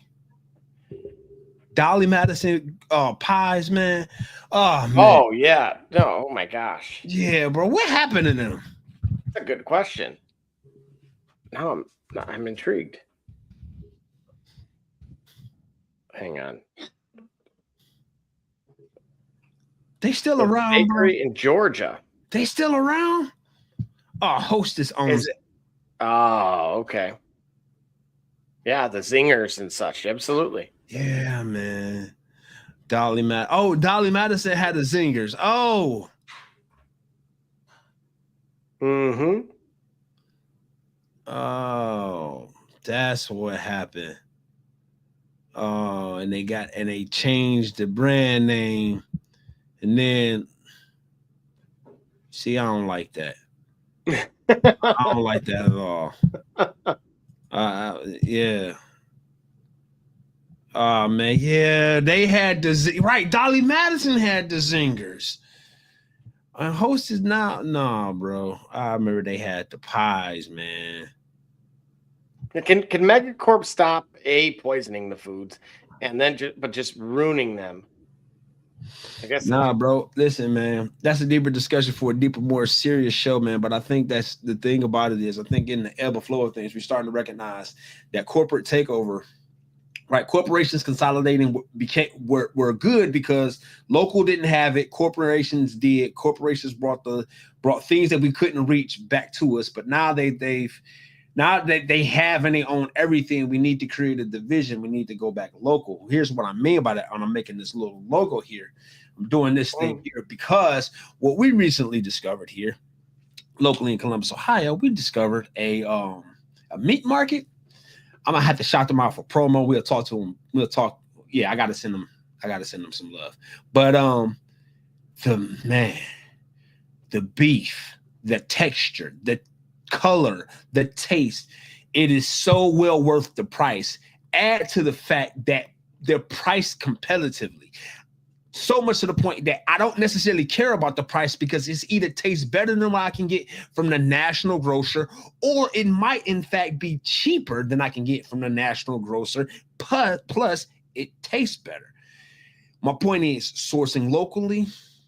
We got to get back to that. We got to get back to that such that we can break us free from the pressure of what the big mega corp can do for us, because they put in stuff that they, clearly they don't care about us, like Michael Jackson says. But we obviously know that there are conflicting interests at play. Food companies are owned by the medicine companies, right? Mm-hmm. So why wouldn't foods that could contain carcinogens be placed in the food? Are you suggesting that the conspiracy theory that the chemicals? I'm suggesting that you look at BlackRock's portfolio and Vanguard's portfolio, and darn it, if I'm not conflicted, if I should get a VTXAX or not, because I know what it can do, but then I also know what it can do, right? Maybe I should just start learning how to make my own clothes and play my own guitar and grow my own food. Then I'd become a Mennonite. I don't know. You know what I'm saying? You get what I'm saying? Very dangerous talk on this program. Yeah. But you're absolutely right. Cancel This Clothing Co. is a good one. It's a good place to start if you want to know who owns what in what aisle. That's why the very little bread that we do have, you will see Russo's, because they're still independent. Spell it out, Webby. And so, do you know what that means? And speaking of independent, we independently have some data for you, starting with the Cincinnati Bengals at the Miami Dolphins. At the spread currently, Gully, is 4, but the Dolphins are moving away from Tua Tagovailoa. Oh, Noah, what do you say with Quinn Ewers going behind center for the Dolphins? I said that they're packing up. They got to figure this thing out. And they're like, yo, let's see what we got. Look out in that draft because, yeah. It came out that there were Miami had offered 4 first-round picks for what became, the Joe Burrow pick. Any thoughts? They offered 4? They wanted to get Joey B? Correct. Imagine what the story would have been with Joe Burrow in Miami. With Joe Burrow in Miami, would they have, hold on, if history had gone its way, would they have still ended up with Tyreek Hill? Mm-hmm. Oh, but I mean, he got Jamar Chase and all that. But Miami's problems center around quarterback. So unfortunately. Do you think it's right when you talk about injuries, that's the hard part always, right? Barbershop Jay always kind of throws that in there. Oh, can't stay on the field, right? We know it's, but right. No, it's valid in a sport like football. It's a valid thing I think it's a valid criticism of those who criticize players who can't stay healthy. It's such a violent sport. Like, so I don't say it in, I give more respect. I have more courtesy or more empathy for players who are injured in football than I may have in basketball. Because in basketball, typically, having played the sport, at a somewhat competitive level, or at least the ability to play the sport recreationally at my age, I can see that the tendency of injuries to happen in basketball tend to be mechanical, in that the player training himself to move or stretch can go a long way at preserving his longevity. Think of it this way. Steph Curry was injury prone and an injury risk, which is why he was drafted in the manner that he was. Getting proper nutrition, proper diet, proper exercise, proper strength conditioning, he's been much healthier than he was when he started. And again, that what I said about Steph Curry has to do with the individual getting better trained. A football play ends in a car accident 8 times out of 10. And that's how you have to end the play. You don't end the play by pushing them out of bounds. You end the play by driving them to the unforgiving turf or largely unforgiving grass with a 275-pounder at least on your back. So that's why I have more empathy. But sorry to get long in that diversion. But when it comes back to the injuries, yeah, they play a part. And so, again, I have more empathy when you talk about injuries in football. Nonetheless, at a certain point, though, you do have, as an organization, you have an obligation to field a winning team. So you have to move in a certain way at a certain point. Bears, 1 minute remaining. They did get the onside kick. They are driving. The ball is at the 12-yard line. We are at 50 seconds and counting. Do you think it changes the fortunes entirely, or with a bad offensive line, does Burrow suffer a similar fate? Sure. So it's a case that we think that the Dolphins' offensive line contributed to his. To Tua? Yeah. Partially. I wouldn't say, entire. I mean, look, Burrow's had really similar issues when it came to a bad offensive line. I mean, I look at the supporting cast and I ask myself similarly, hey, looks like he would have had a better running back. Maybe, the tight ends are interchangeable. Tyreek Hill wouldn't have been bad for him. Right. No, not at all. 3rd and 4, 32 seconds remaining. Bears at what looks like maybe the 8-yard line. The Green Bay 6. Oh, hold on. They might be able to force overtime. 3rd and 4, 32. I mean, this is as clutch as you get. DJ Moore, help our guy, Dante Nebro. Swift, please. Oh, okay. Like I said, DJ Moore, help our guy, Dante Nebro. Oh, yeah. I'm old. What was that? 32 seconds. What do we see? We got a 4th and 4. See, I don't completely, with one timeout left, I don't like the play calling. You know what I mean? Like, yeah, especially where they were. Get the first down, and then the world is somewhat your oyster there, right? Right. Go for the you only need 4 yards. Now you're kind of in a rough spot. They're likely going to bring some heat here, it looks like. Mm-hmm. Oh, they're going. And he looks wide open. Touchdown. Wow. Who caught the touchdown pass? Number 20. Dang it. Sorry, Don. Jade Walker. Sorry, bro. That's got to be so disappointing. Bro, he had to check down wide open. He turned to his right. I mean, yeah, the guy's right there, but 1 foot, 2 foot. He's in for sure. It looked that way to me. Yeah. So the Bears are 10 and 4. Right. Oh, there's hope. Okay. Oh, you're right, man. I thought they were about to kick the extra point and this thing was over. Oh, man, I thought he missed, bro.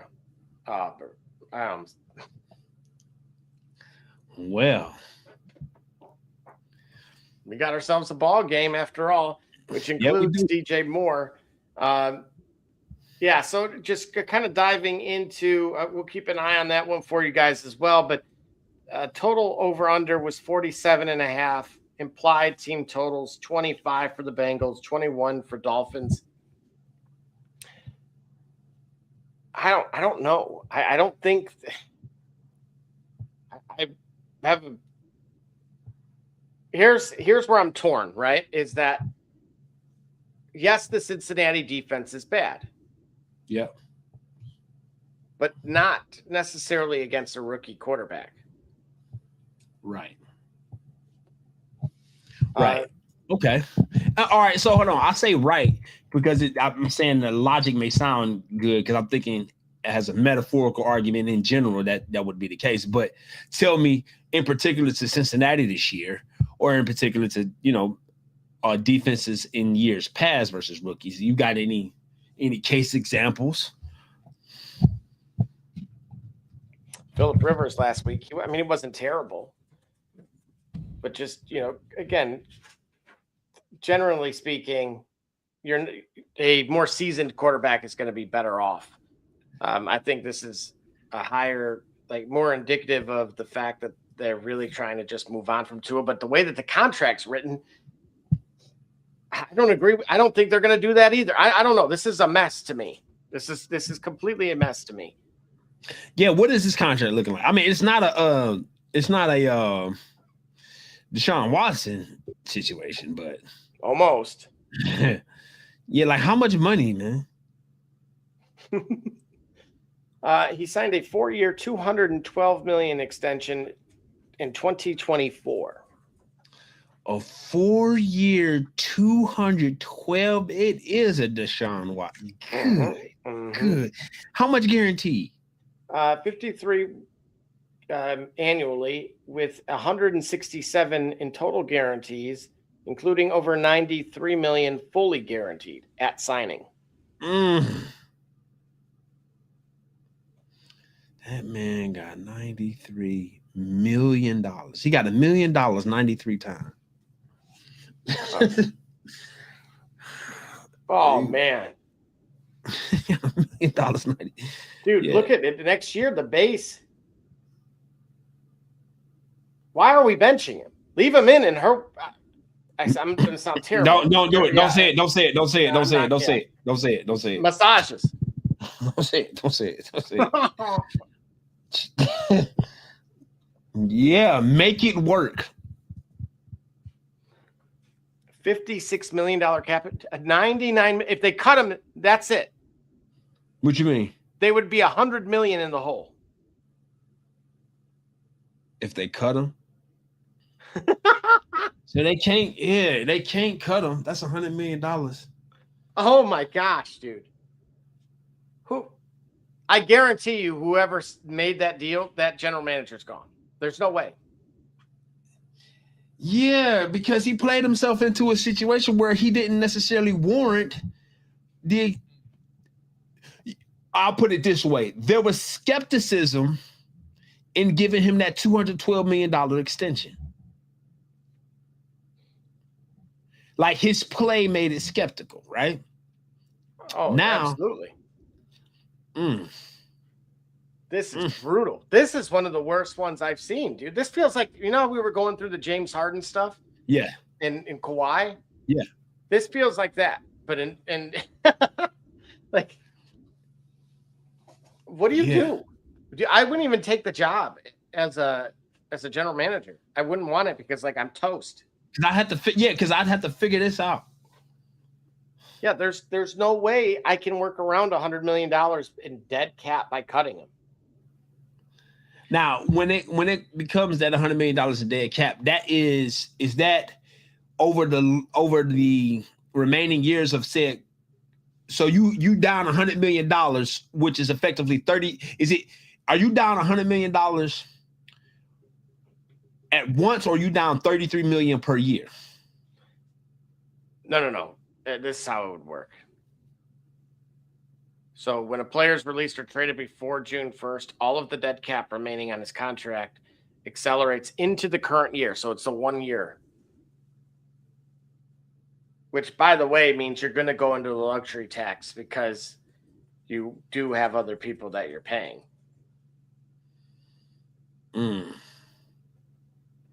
Now, if you trade him, but remember, if you're going to trade him, somebody also has to agree to take on the deal. Right.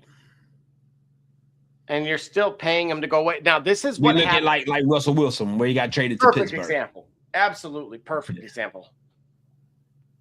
So Denver traded him such that they avoided the cap by sinking him, and he played ball with Denver's money. Literally. All right. To a similar extent, we saw that with Justin. But he was a Fields Pittsburgh as well. Bronco or a Denver Steeler. Yeah. Yeah. Which is fantastic. So okay, so you have that hanging over your head. It's just so if anybody's considering out there, just for context, Quinn Ewers had a 2.3 second time to throw and a 6.1% turnover throw rate, as well as a 53% completion rate in the preseason. And so he would have the fastest time to throw with the second lowest completion rate to Shedeur. But in Shedor's case, it's because Judy don't know how to use his hands, tries to basket catch everything. Right, which is what we saw in that touchdown. Yes, you mean the interception? Right. The basket catch. Yeah, if he'd have put his hands up. Yeah. Yeah. So again, I would say the only benefactor to me is would be maybe Darren Waller, the tight end, because that's usually a check down guy. Yep. And of course the running back. He still should be okay. Otherwise, anything you like in this game? I like for it to be over. I'm going to take the Bengals. I'm going to agree with you. Moving on to the Chargers, Cowboys, and two teams. Dallas officially eliminated, and over under at 50, so a higher implied total, and some good plays, I would say, is Justin Herbert, of course. Like, the Dallas defense now has nothing to play for, but then also they almost have nobody to play in their secondary. They're missing Bland, Wilson, Revel, Diggs, Carson, Butler, and they were already 29th with those guys. The Chargers at 10-4, riding a 3-game winning streak.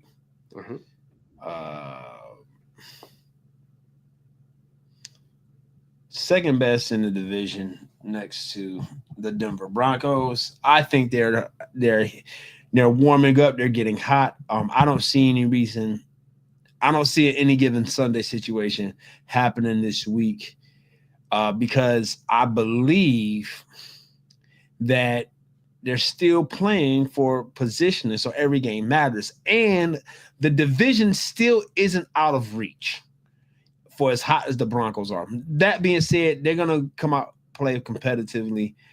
I like the Chargers in that game to win relatively. It won't be an ugly one for them, in my opinion. I'm picking the Chargers. I agree with you. I would say anybody on the Dallas side, maybe take a look at, even tough rank for CD and for Pickens. Ugh. And Jake Ferguson. Javonte Williams plays better at home. Literally, that's where we're at with that game. Moving on to the Bucks versus the Panthers, and 45 points. We saw the, of course, return of Mike Evans and Tristan Wirfs for Tampa, and Baker looked okay. And so he was quarterback 17 versus Atlanta, however. And of course, I would say Mike Evans was listed as questionable, but he looked very good. Yep. They being Carolina, 27th in fantasy points allowed to wide receiver ones, and 29th in yards per target to wide receiver ones. All right, go ahead, man. Tell me why Carolina's going to win. One thing that Bucky Irving owners, I will say, pay attention to the fact that Sean Tucker started getting some red zone looks. So be very wary of that. Let's see. The Bucs secondary has been bad. Not last year bad, but bad. So the last handful of quarterbacks, 270, 2 touchdowns, 317, 3 touchdowns, 273, 3 touchdowns, 301, 2 touchdowns, 144, 2 rushing touchdowns, because that's the guy from New Orleans that I mentioned. And then Cousins, even 373 and 3 passing touchdowns. So that's where I mentioned to D Nice there in the Discord that Coker could have a good game. And also, obviously, Ted McMillan and those guys as well. So go ahead. What do you got? I hate riding against my boy, but Baker, but I think Carolina's got a lot more going for them. So this is a big game, dude. This is a big game for the division. No, do I mean that, man, or am I just talking stuff? Because, man, Mike Evans is back. Baker's, and we got the division at stake. We got him at first. Mine says go with Baker. I'm going Tampa Bay. What do you got?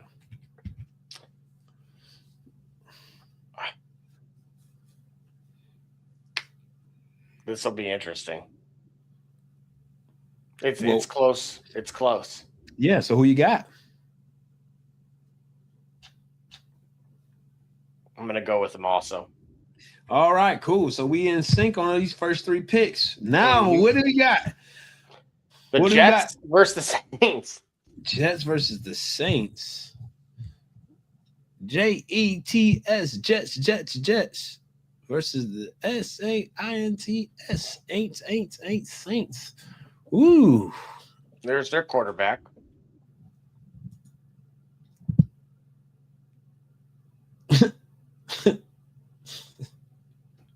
Brutal. I want to know, what is it like progressing through a season on a losing team? Like, all jokes aside, like because of how brutal this sport is, what's it like? You 3-11, 4-10. What is it like gearing up to play when both teams are like this? Because I sense apathy on both sides. Now, if you are a 3 and I think it might be a different answer, different scope. If, let's say, you are on a 3-11 team and you going against a team that is fighting for a playoff victory, like fighting for, like the Jets, let's say they were playing the Saints and the Saints were, battling for the NFC South. The Saints were 7-7 as well. I want to know what the mindset is like. Is it different? Because I think it would be hard to get up for that game. Nonetheless, I like the Saints at home. I have to agree with you. Despite the injuries across the board, I just feel like, unfortunately, this is a I mean, Devin Neal, just for the Saints, went on IR as well. So we're going to probably see Audric Estime and Evan Hall, which is a name I've not heard in a while. I think he's from Northwestern. So, but the quarterback play in particular is the biggest difference for me. Yep. Tyler Show's been, I think, QB 15-ish, right in that realm there. Yeah. Likes to run a little bit more. But so if you have him, great. But if you're playing against him, he can hurt you a little bit. But yeah, rough. Give me the Saints at home as well. All right.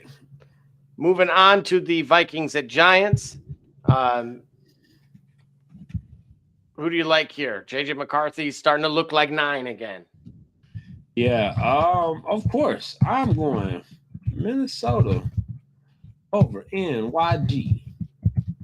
Yeah. Interestingly enough, the blitz rate is the one that I'll say pay attention to. I didn't expect the Giants to beat Washington last week. But I will say McCarthy, again, looking better. I think they have more to play for. And I think Brian Flores' defense will actually kind of slow down Jackson Dart quite a bit. So I agree with you. And then Bills at Browns. Is there really much to say here?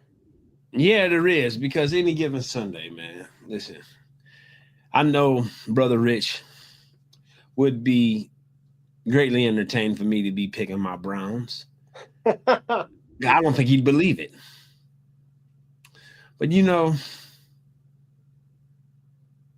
at home, Buffalo's a playoff team. Buffalo's coming in with some fire. When you have optimism and you have a guy that wants to prove he can play at this league like Shedeur Sanders, I think that the Browns, I think Judkins prove himself more reliable, more capable of big back, great gains. I'm just making metaphorical arguments here, stuff that don't show up on the stat line. I really am. I know that. I recognize that. But tangibly, go ahead. I was going to say, how do you feel about Shedeur supposedly playing for his trade value and that it'll be Deshaun Watson under center next year? I don't know what to feel about that, because I don't think Deshaun Watson hasn't gotten the credit that he deserves for playing as well as he did despite the circumstances. The healthiest in his healthiest stretch, he was 5-1. So that, I think, is dismissed, because maybe people might have thought he played like a game manager or whatnot. But under his healthiest, the Browns were pretty good, and they were charging. They were tuning themselves up as a machine. The fear is that was like 3 seasons ago, and this game moves quickly, So how is he back? Can Deshaun Watson return to form, actually return to his prime? Because I think he was in it or whatnot. That's the concern. Like, maybe it's just been too long, and the game is caught up to what Deshaun Watson can do in such a way that he looked like Patrick Mahomes does now. Like, looks like it's catching up to him. I don't know. That being said, I think because of what Shedeur has the opportunity to do, I'm liking the momentum that it carries, and I think that they're going to play a competitive game at home, and I like the Bills to win that game. I agree with you. Only player worth mentioning fantasy-wise for me is Harold Fannin. Joku, no good. No, a lot of DNPs this week, so look for Harold Fannin. You might see Double J throw a little player prop on a late garbage time touchdown. So do you think Fannin, they're going to move on from Njoku as well? Yeah, less money involved. Got you. He looks a little less conditioned. Oh no, I think it is. He's ready to move on. And I think he's proven it. I think when it comes to Njoku, it looks like his play as his body of work suggests that on a team with some contention, on a team that's a winner, he'd be more than just serviceable. He'd be productive. So what teams out there need, let's say, for example, think about it. Let's say Kelsey decides to give it up. Perfect. Right? Njoku under center, as a tight end for Mahomes, he knows he's going to get touches because Mahomes is used to having used to looking at that read when all else fails. So if Njoku can put himself in position, understand and learn the playbook and get that trust, he's going to get touches, meaningful touches, that are important to a wide receiver or a tight end in that case. So yeah. That being said, Fannin is proving like, hey man, I'm ready to step up, and the opportunity presents itself in Cleveland, and I'm going to take it. Yeah, with that being said, that next game that we were talking about, obviously, is the Chiefs and Titans. Man, what this brutal for Mahomes, and so it'll be Gardner Minshew under center, and he's going to be without his left tackle, his right tackle, and 2 offensive tackles, and Rashee Rice and Tyquan Thornton. Who is Gardner Minshew throwing? And what time you got to check into the stadium tomorrow, Double J? Me? Yeah. Barbershop J. Yeah. Because no, I'm not signing up for that beating. They got the oh man, it's brutal, right? Obviously, the Titans defense is bottom 5, and so he may be able to throw it around a little bit. We know he's been accustomed to doing that in the past. The Titans defense didn't look terrible against Cleveland. So right. It wouldn't surprise me if it was a similar game script for those that have been with us for a little while. All right, I'm picking Tennessee then. Yeah, I'm going to actually agree with you. I don't know why at this point I would move away from Pacheco and Hunt. That other running back that they had in Kansas City was actually really effective in the limited reps. So for those maybe looking future, keep an eye on that kid. And then, I feel Cam Ward. Yeah. Like, it's just been brutal, dude. And I'm trying not to laugh. But we picking Tennessee over Kansas City, though. Are you sticking with that? Come on. All right. We'll go with it. You sure? Yeah, I think Tony Pollard, can have a good game. All right, again. Tony Pollard. He's going to be in Kansas City, right? Yep. No, in Kansas City. No, Tennessee. In Tennessee. All right. Yep. Jags at Broncos. So in a total 47. Ooh-wee. 10-4 Jags at the 12-2 Broncos. The Broncos' 12 games, 12 victories have largely come against subpar teams. Mm-hmm. Nonetheless, you are what your record says you are. That's right. That being said, the Jaguars are 10-14 themselves. So I think this is one of the first. I think this is one of the greatest tests for the Broncos this season. But I think they know what they're going to do. When I say they know what they're going to do, I'm just talking words, right? But I would say, I would say that I trust the Sean Payton offense in this case, and that defense is tremendous for Denver. And you're going to see, shadow coverage on Brian Thomas with Pat Surtain. Right. And I'm not sure who I like in this thing. Who do you got, Gully? I'm taking the Broncos. All right, I'll go with the Broncos as well. But you got to go with somebody different. You don't believe that. I told you why. No, I like the defense. You're right. I can't. And I have Bo Nix in both of my fantasy leagues. So that don't mean he got to win. He just got to perform. And if I mean, he think does about- well listen. in performing, then he increases the odds of winning, right? Look, think about I what don't need game no were we Tim just talking Tebow about? type of performance out there. What game were we just talking about earlier? Oh, Matt Stafford. Oh, okay. Yeah, he had a Okay. remarkable game. He had a remarkable game, didn't he? He did, but that is not quite how Bo Nix works, dude. If he's bad, he is really bad, and they usually lose. So yeah, I will go with that. RJ Harvey, if you got him, use him, and then we'll see. Cortland Sutton as well. Then the Battle of the Birds between the Falcons and the Cardinals. Atlanta is only favored by 3 here. That's all they need. They might only be 3 points scored in the game. I'm taking the Atlanta Falcons. All right. I am going to actually agree with you as well. Well, wait a minute. Drake London's listed as questionable.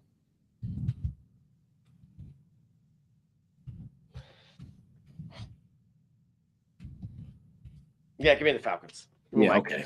Yeah, exactly. Who are you kidding? Yeah. You're not kidding me. Lions versus the Steelers. Oh, good night. How do you feel? They punctured his lung? TJ Watt. Hasn't that only happened once where the team is the one responsible for injuring the player? Yeah. I can't remember who it was, but I feel like that player sued the team and won. That's Are you probably why I talking can't remember him. Is it when Kellen Winslow went after the Browns? Uh-oh. Yeah. Right. I know that's a name for you. But yeah. I mean, all I'm saying is the Browns use University Hospital's health system. And historically they use someone else. But all right, anyway. Yes.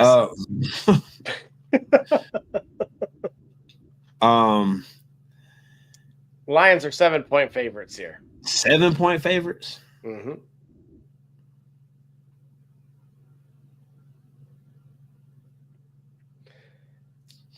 I'm going with Pittsburgh on the upset. Wow. I'm taking Pittsburgh. I don't hate it. And quite frankly, I actually like how this sets up for Pittsburgh and DK Metcalf in particular. Yes. I will say I agree with you where I would take Pittsburgh plus the points. Okay. All right. All right. Moving on to speaking of teams with a lot of points here now, the Raiders versus the Texans. The line is at 14.5.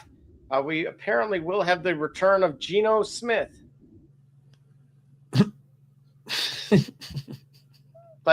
Dude, conveniently against one of the league's best defenses, I'd be like, I'm still hurt. the glimmer of hope of I'm putting that boot right on. Listen, I'm putting that boot on soon. It's yep. Coach. Yeah. But no, there's no reason. Something made a noise, no. Yeah. Man. Yeah, bro. I'm definitely taking the Texans at home. 14.5 is the spread. Do what you want to about that. I just know that the Texans are going Texas is going to spread the offense. Texas is going to stretch that defense thin. And I'm taking. I agree. Potentially a good game for Brock Bowers. We saw what McBride did last week against this defense, and largely because they were in such control of the game that it was more of a middle funnel there. Yeah. And Stroud was on fire. Oh. Detroit fan man weighing in. Tyrod Taylor received a pain-killing ejection. That's who it was. And it's Tyrod, for those that are wondering, not Tyrod. You read it that way. You said Tyrod. You didn't gonna correct it like we didn't hear it. It's here. Right. You heard me when I said Dante. You ain't say nothing. That's how Herbert took his job. How much was he compensated for that? I don't know if Detroit Fan Man has that information available, but I feel bad for Tyrod because then where does he go to the bleeping Jets, and gets ran out of town with them too. So all because of this doctor, you know what I mean? Like this guy jabs me in the lung, and now my whole career goes to, up in flames. Collapsed lung. Can you believe that? Right. I imagine your joint go flat tire like that. So I'm intrigued to see what TJ Watt does here. I mean, I know he's maybe not hurting for funds, but that'll be certainly an interesting one as well. It looks like the Bears walked off here in overtime. Oh, Jordan Love got hurt? Ooh. Oh, man. Okay. Things just got even harder for the Lions then. Yeah. Let's see. Oh, Detroit Fan Man. He sued, seeking $5 million. Potential earnings. He should have asked for more than that, especially in today's market. My goodness, that was only a couple of years ago. Brutal. Hey, listen and hear about this. Hey, don't at me, bro. You was all right. Look, DJ Moore finished with 5 catches for 97 yards and a tutty. Whew, I think you could rest. You bailed him out, dude. And it's okay because the James Madison player scored for me, and I got my money back. Yeah, right. Yeah, finished 19 and 34 for 250 and 2 touchdowns. Caleb Williams. You had to remind me of Rick Carlisle with that loney. All right. Oh, Caden weighing in. Half-point PPR start 2. Sutton, Michael Wilson, or Marvin Harrison Jr. Ibuka. No, I want nothing to do with Ibuka. And Brian Thomas Jr. is going to get shadow covered from Cortland Sutton. Wow. Patrick Surtain. Yeah, you got it. If MHJ is not playing, Michael Wilson in that order. But then reverse them if Harrison plays. So Sutton for certain. I like that. And then if Harrison doesn't play, Wilson. If he does play, Harrison. Just the splits when the two are together are brutal for Wilson. And obviously, Harrison's supposed to be the number 1 receiver there. Brock Purdy or Knicks? I know we didn't dive into. No, let's get to it. Hey, real quick, Caden, we're gonna hang tight with us. Let's get to our let's wrap up our picks, and then we can get right back to that because we just about there. Okay. Actually, now that you mention it, we have the Patriots, Ravens, and of course, it's been a run funnel against New England, and so Derrick Henry for sure. And this is a must-win game for Baltimore. Who you got? So I'm actually taking Baltimore in this. I know that Buffalo shocked New England, so New England's looking to probably get some get back against their neighbor, if you will. But I think Baltimore, with just as much to play for in a desperate situation, plus having advantages in the run game between Derrick Henry and Lamar Jackson, though they have a porous defense and secondary wise, I don't know if New England's it's a matter of New England's now you're struggling. Yeah, I don't know. You know what? I say all that to say I think Drake May is gonna No, I'm just looking at behind, you know what I'm saying, the sidelines, man. Mike Vrabel got those guys believing in themselves in a way that think about it, bro. You think Brady on the field like 12-3. Bro, come on, man. You hear me? You hear it, you know it myself. You know it. This was you was about to say. You talking a whole lot about Baltimore. You ain't even looking at what New England's got going on for themselves. No, I'm gonna stick with it. I'm gonna pick Baltimore over New England? Yeah, I'm going to go New England here. Just, I don't think Lamar's playing the way that they need him to, unfortunately. And then that next game, of course, is the Niners in Colts. Of course, no Tommy Cutlets. And again, we talked about a little earlier with the NFC West standings. So I'm going San Francisco here. I think Phillip Rivers is good enough, but not good enough to get over the hump here. Okay. So and Brock Purdy for me is quarterback 13, and I got Knicks at 10.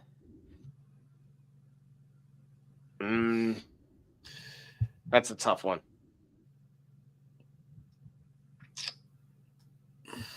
I'm going with Knicks for myself. So if that helps, you going with Knicks over that against the Jacksonville defense?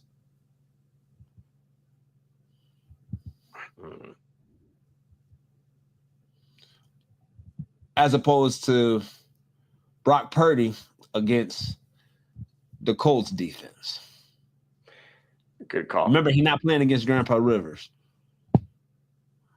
You get what I'm saying? Yeah. Not Brock Purdy, right? He ain't, you know what I mean? I'm gonna I'll say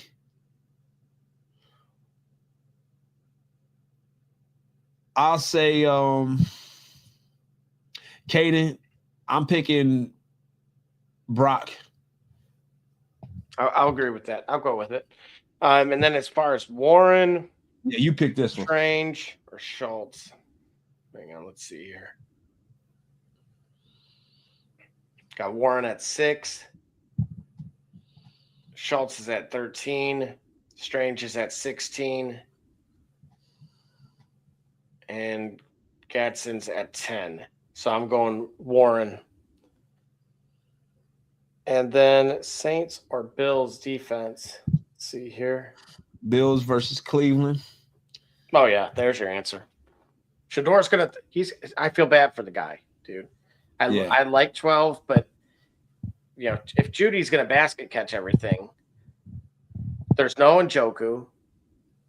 We got Fannin, though. Yeah. He just doesn't target him enough. He'll get used to it. Bills. I have Bills at the number 2 defense. Yeah. I'll take Buffalo over Cleveland. And as far as the Saints go. Saints at home versus the Jets. So Saints, albeit 4-10, it's the Jets offense that has nothing going for it. Yeah. And even though I have them at 17, I just. Yeah. Brady Cook is terrible for quarterback over there, too. So I would say you're more likely to get more turnovers from Shador because he's willing to take the risks down the field. Correct. Okay. That does not mean that they may not get a garbage time touchdown.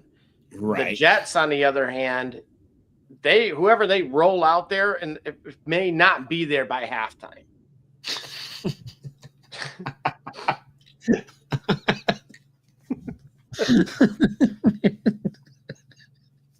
He said, all right. Jeez. By halftime, bro. So, I mean, like, look, man, I've the tight end is out. I mentioned they were sellers on, at the trade deadline. Like, it is bleak. Like, no Memphis. It's really bad over there. No understanding. Right. No understanding.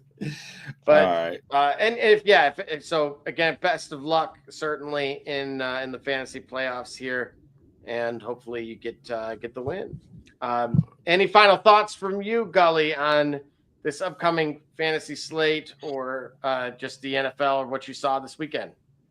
No, we picked who we picked. I'm pretty solid on that. I don't see too many upsets or surprises happening. outside of this week has the playoff picture actually materializes in the NFL. As far as the CFP, I'm actually pretty interested in seeing how this thing shakes out. Again, I'll reiterate my concern that the bye weeks for the top 4 may rear its ugly head again. But if it don't, then that's okay. Because we're gonna get some competitive. That means we will get some great football going forward. I didn't pick a national champion yet because I don't forecast it that way. I just don't. I just knew that being in Central Ohio, I just knew that Ryan Day's job depended on them doing what they did last year because they had lost to Michigan for the 4th year in a row. So it was like, he had to do something big because it was up for him for sure. And turns out sometimes people do their best when they have nothing. They have nothing less. You know what I'm saying? They have nothing else. Jake Paul and MVP boxing or saving boxing. All right, Caden. You get our last one. I think so. Purdy, Wilson, Sutton, Bijan, Chain, Taiwan, 10, Fairburn, Buffalo D. Got to win to go to the championship. Do I got this? Caden, you got this, bro. Well, hold on. Oh, man. What's your opponent's lineup? Before we be like, before we be like, yeah. Because, I mean, this might be the best you can do, and then you might be up against you know what I'm saying? You just might be up against. Right. So while you get your final thoughts, if you can, quickly, Caden, get that over to us. No, I mean, I like a lot of the selections this week and the particular matchups that Caden has. I think he'll be close to, depending on, like you said, pointing out whoever he goes against. The only question I wonder is that, no, ETN, it's you got to do what you got to do. Let's see. Looking at that. Number 1 and lowest pass rate. Number 5 in blitz rate. Number 3 in pressure rate.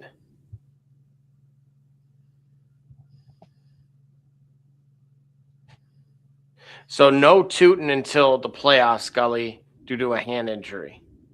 All right, yeah. Denver's giving up the 4th fewest yards per game, rushing, that is, for the fewest receptions to the running back, and the fewest fantasy points to the running back. Who is? Denver's defense. So the ETN play, if you got somebody else, I know he didn't ask us about that, coincidentally. No, he didn't. He looked like that what he said. Now look at this roster. look who he up against. Oh my God. Golly. Hey man, you had a great season, bro. You had a great run, Caden. No. I mean, you did the best listen, bro. You brought out Devontae your only had a half decent game, I thought, today, right? I went against either him or AJ Brown. I can't remember. I know he scored. He scored first. Yeah, I know. I went against AJ Brown. Let me see what Devontae did. 18. Oof. 6 of 8, 42 and a tutty. So not insurmountable. Henderson is going against Baltimore's defense. Yeah. And he started to share time with Ramondre again. Right. Harvey, we said, should have a decent game. Let's see. Now remember all this.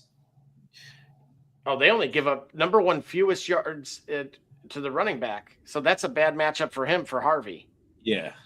So, check this out. Look what he say. I played this guy twice. Lost by 1. I mean, so basically y'all rosters are like really the same. Like you really got the same roster. That's what I'm saying. Like you got to look at where it. he valleys and vice versa. Go so one by one. I would look at both of those pre-existing matchups. Look who you started. Look how favorable were the matchups previously? Yeah. Remember, that's what, yes, your superstars are who got you here, right? So there is an element to this that you don't want to get too creative and then screw yourself out of a, you know, and you got to let it burn for 365. Right. And so but I'm looking at his roster. It's not exactly set up this week for him to have a fantastic, day either. Right. Some of those guys, dude, we just talked about the 49er defense. Where do I have him ranked? I think that there's advantages. He's got a chance. Well, right. I mean, he said it himself effectively. You know, y'all split the series by a point. I mean, you've got as good a roster as you're gonna get, man. The thing with Bear Baron, I'm wondering, like I have him too. I just hope that he doesn't get all extra points. He did that to me one week. Actually, Jason Myers from Seattle just did that to me. 2. All them bleeping points were scored. He got 2. So I would say, I think, Caden, you got this. Just win it line by line. That's all. Gully, final thoughts from you? Nah, for Caden, I mean, you got everybody that you need to get. You've got, it's about as good as it's gonna get for you. You just gotta see what happens. That's it, man. There's nothing. See, come on, Caden. Why do you do this to us? Bring it up on the screen. All right. See, I don't like Brian Thomas Jr. versus Surtain. I think he has a crappy game. And you don't like Ibuka? Not anymore, because he's been just a complete letdown. What about Brees? Against the Saints defense, let me double check that one. Listen, folks, if you want us to pick, you got to give us, listen, we are your litigators for this thing, right? You come to us, you want us to pick, you got to give us all the options. And then, because we have given opinions, and then we halfway wrong without context. So you go find us, put pie in our face, throw tomatoes out the car for us when we pick it wrong, not knowing you had aces in the hole. You ain't even bothered to deliver. Come on, give us everything so we can give you everything. You help. Listen, what did my girl say in Misery? Help me help you. Okay? Help us help you. All right, Kate. Brees has been held to under 70 rushing yards in 5 straight games. You said Brees has been held to what? Under 70 yards in the last 5 games. Is Brees playing tomorrow? The Saints. As a road dog greater than a field goal, I have a tough time getting overly bullish on Hall as anything more in the back end RB2, 20 plus.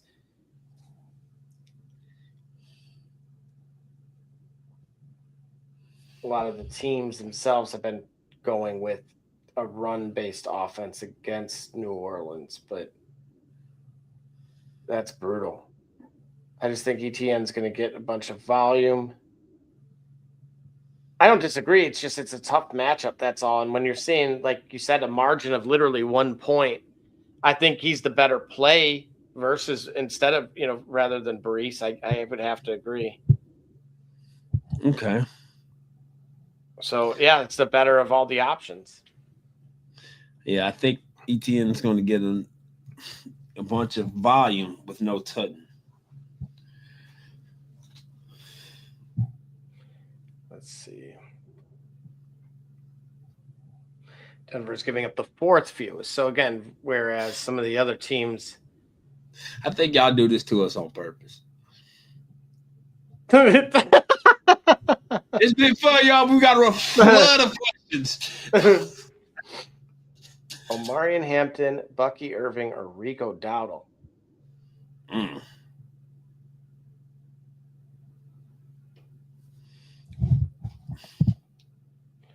All right, let's see.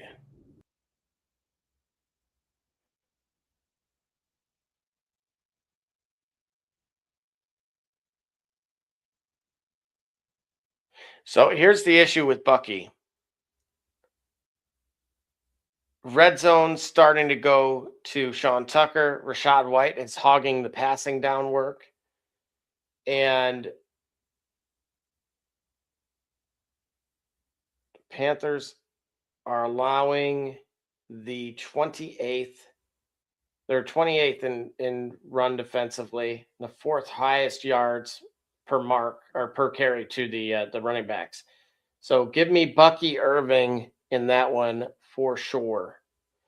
And then let's see, let's double check here with Uncle Rico.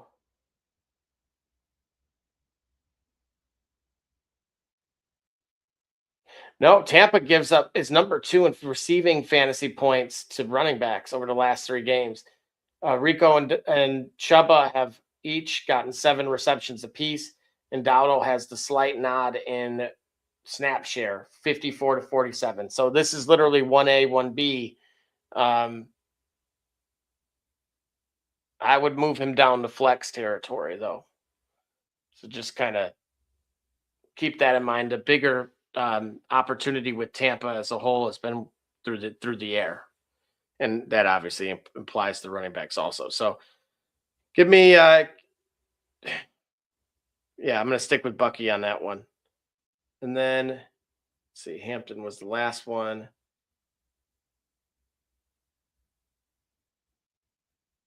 What do we got?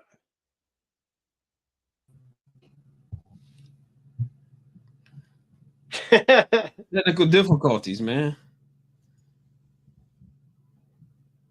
Gibbs or Jonathan Taylor?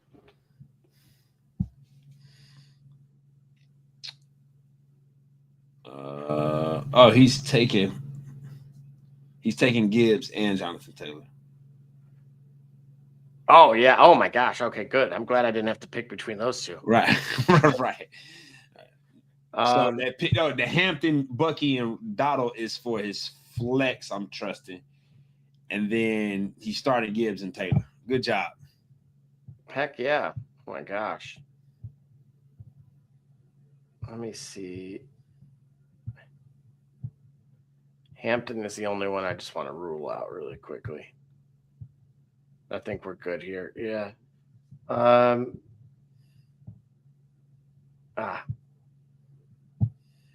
Oh, so Quinnen Williams may be out for the Cowboys, and without him, if he doesn't play, then I would say Hampton's still in play. Here's the thing, though. Since his first game in Dallas in Week 11, the Cowboys are number 2 in fewest rushing yards per game and the number 3 in highest stuff rate. So, yeah, no go for Hampton for me. It would just be between those two. The better opportunity, depending on if it's PPR or not, is still with Bucky. Again, it is a concern with the red zone stuff going to Sean Tucker and then the receiving stuff going to Rachaad White. But I think they have this is a must win for them. So they got to, I think they'll roll them out there a little bit heavier, what we were accustomed to between the two. Gully, final thoughts from you. I'm waiting for another pick to come in before I say so.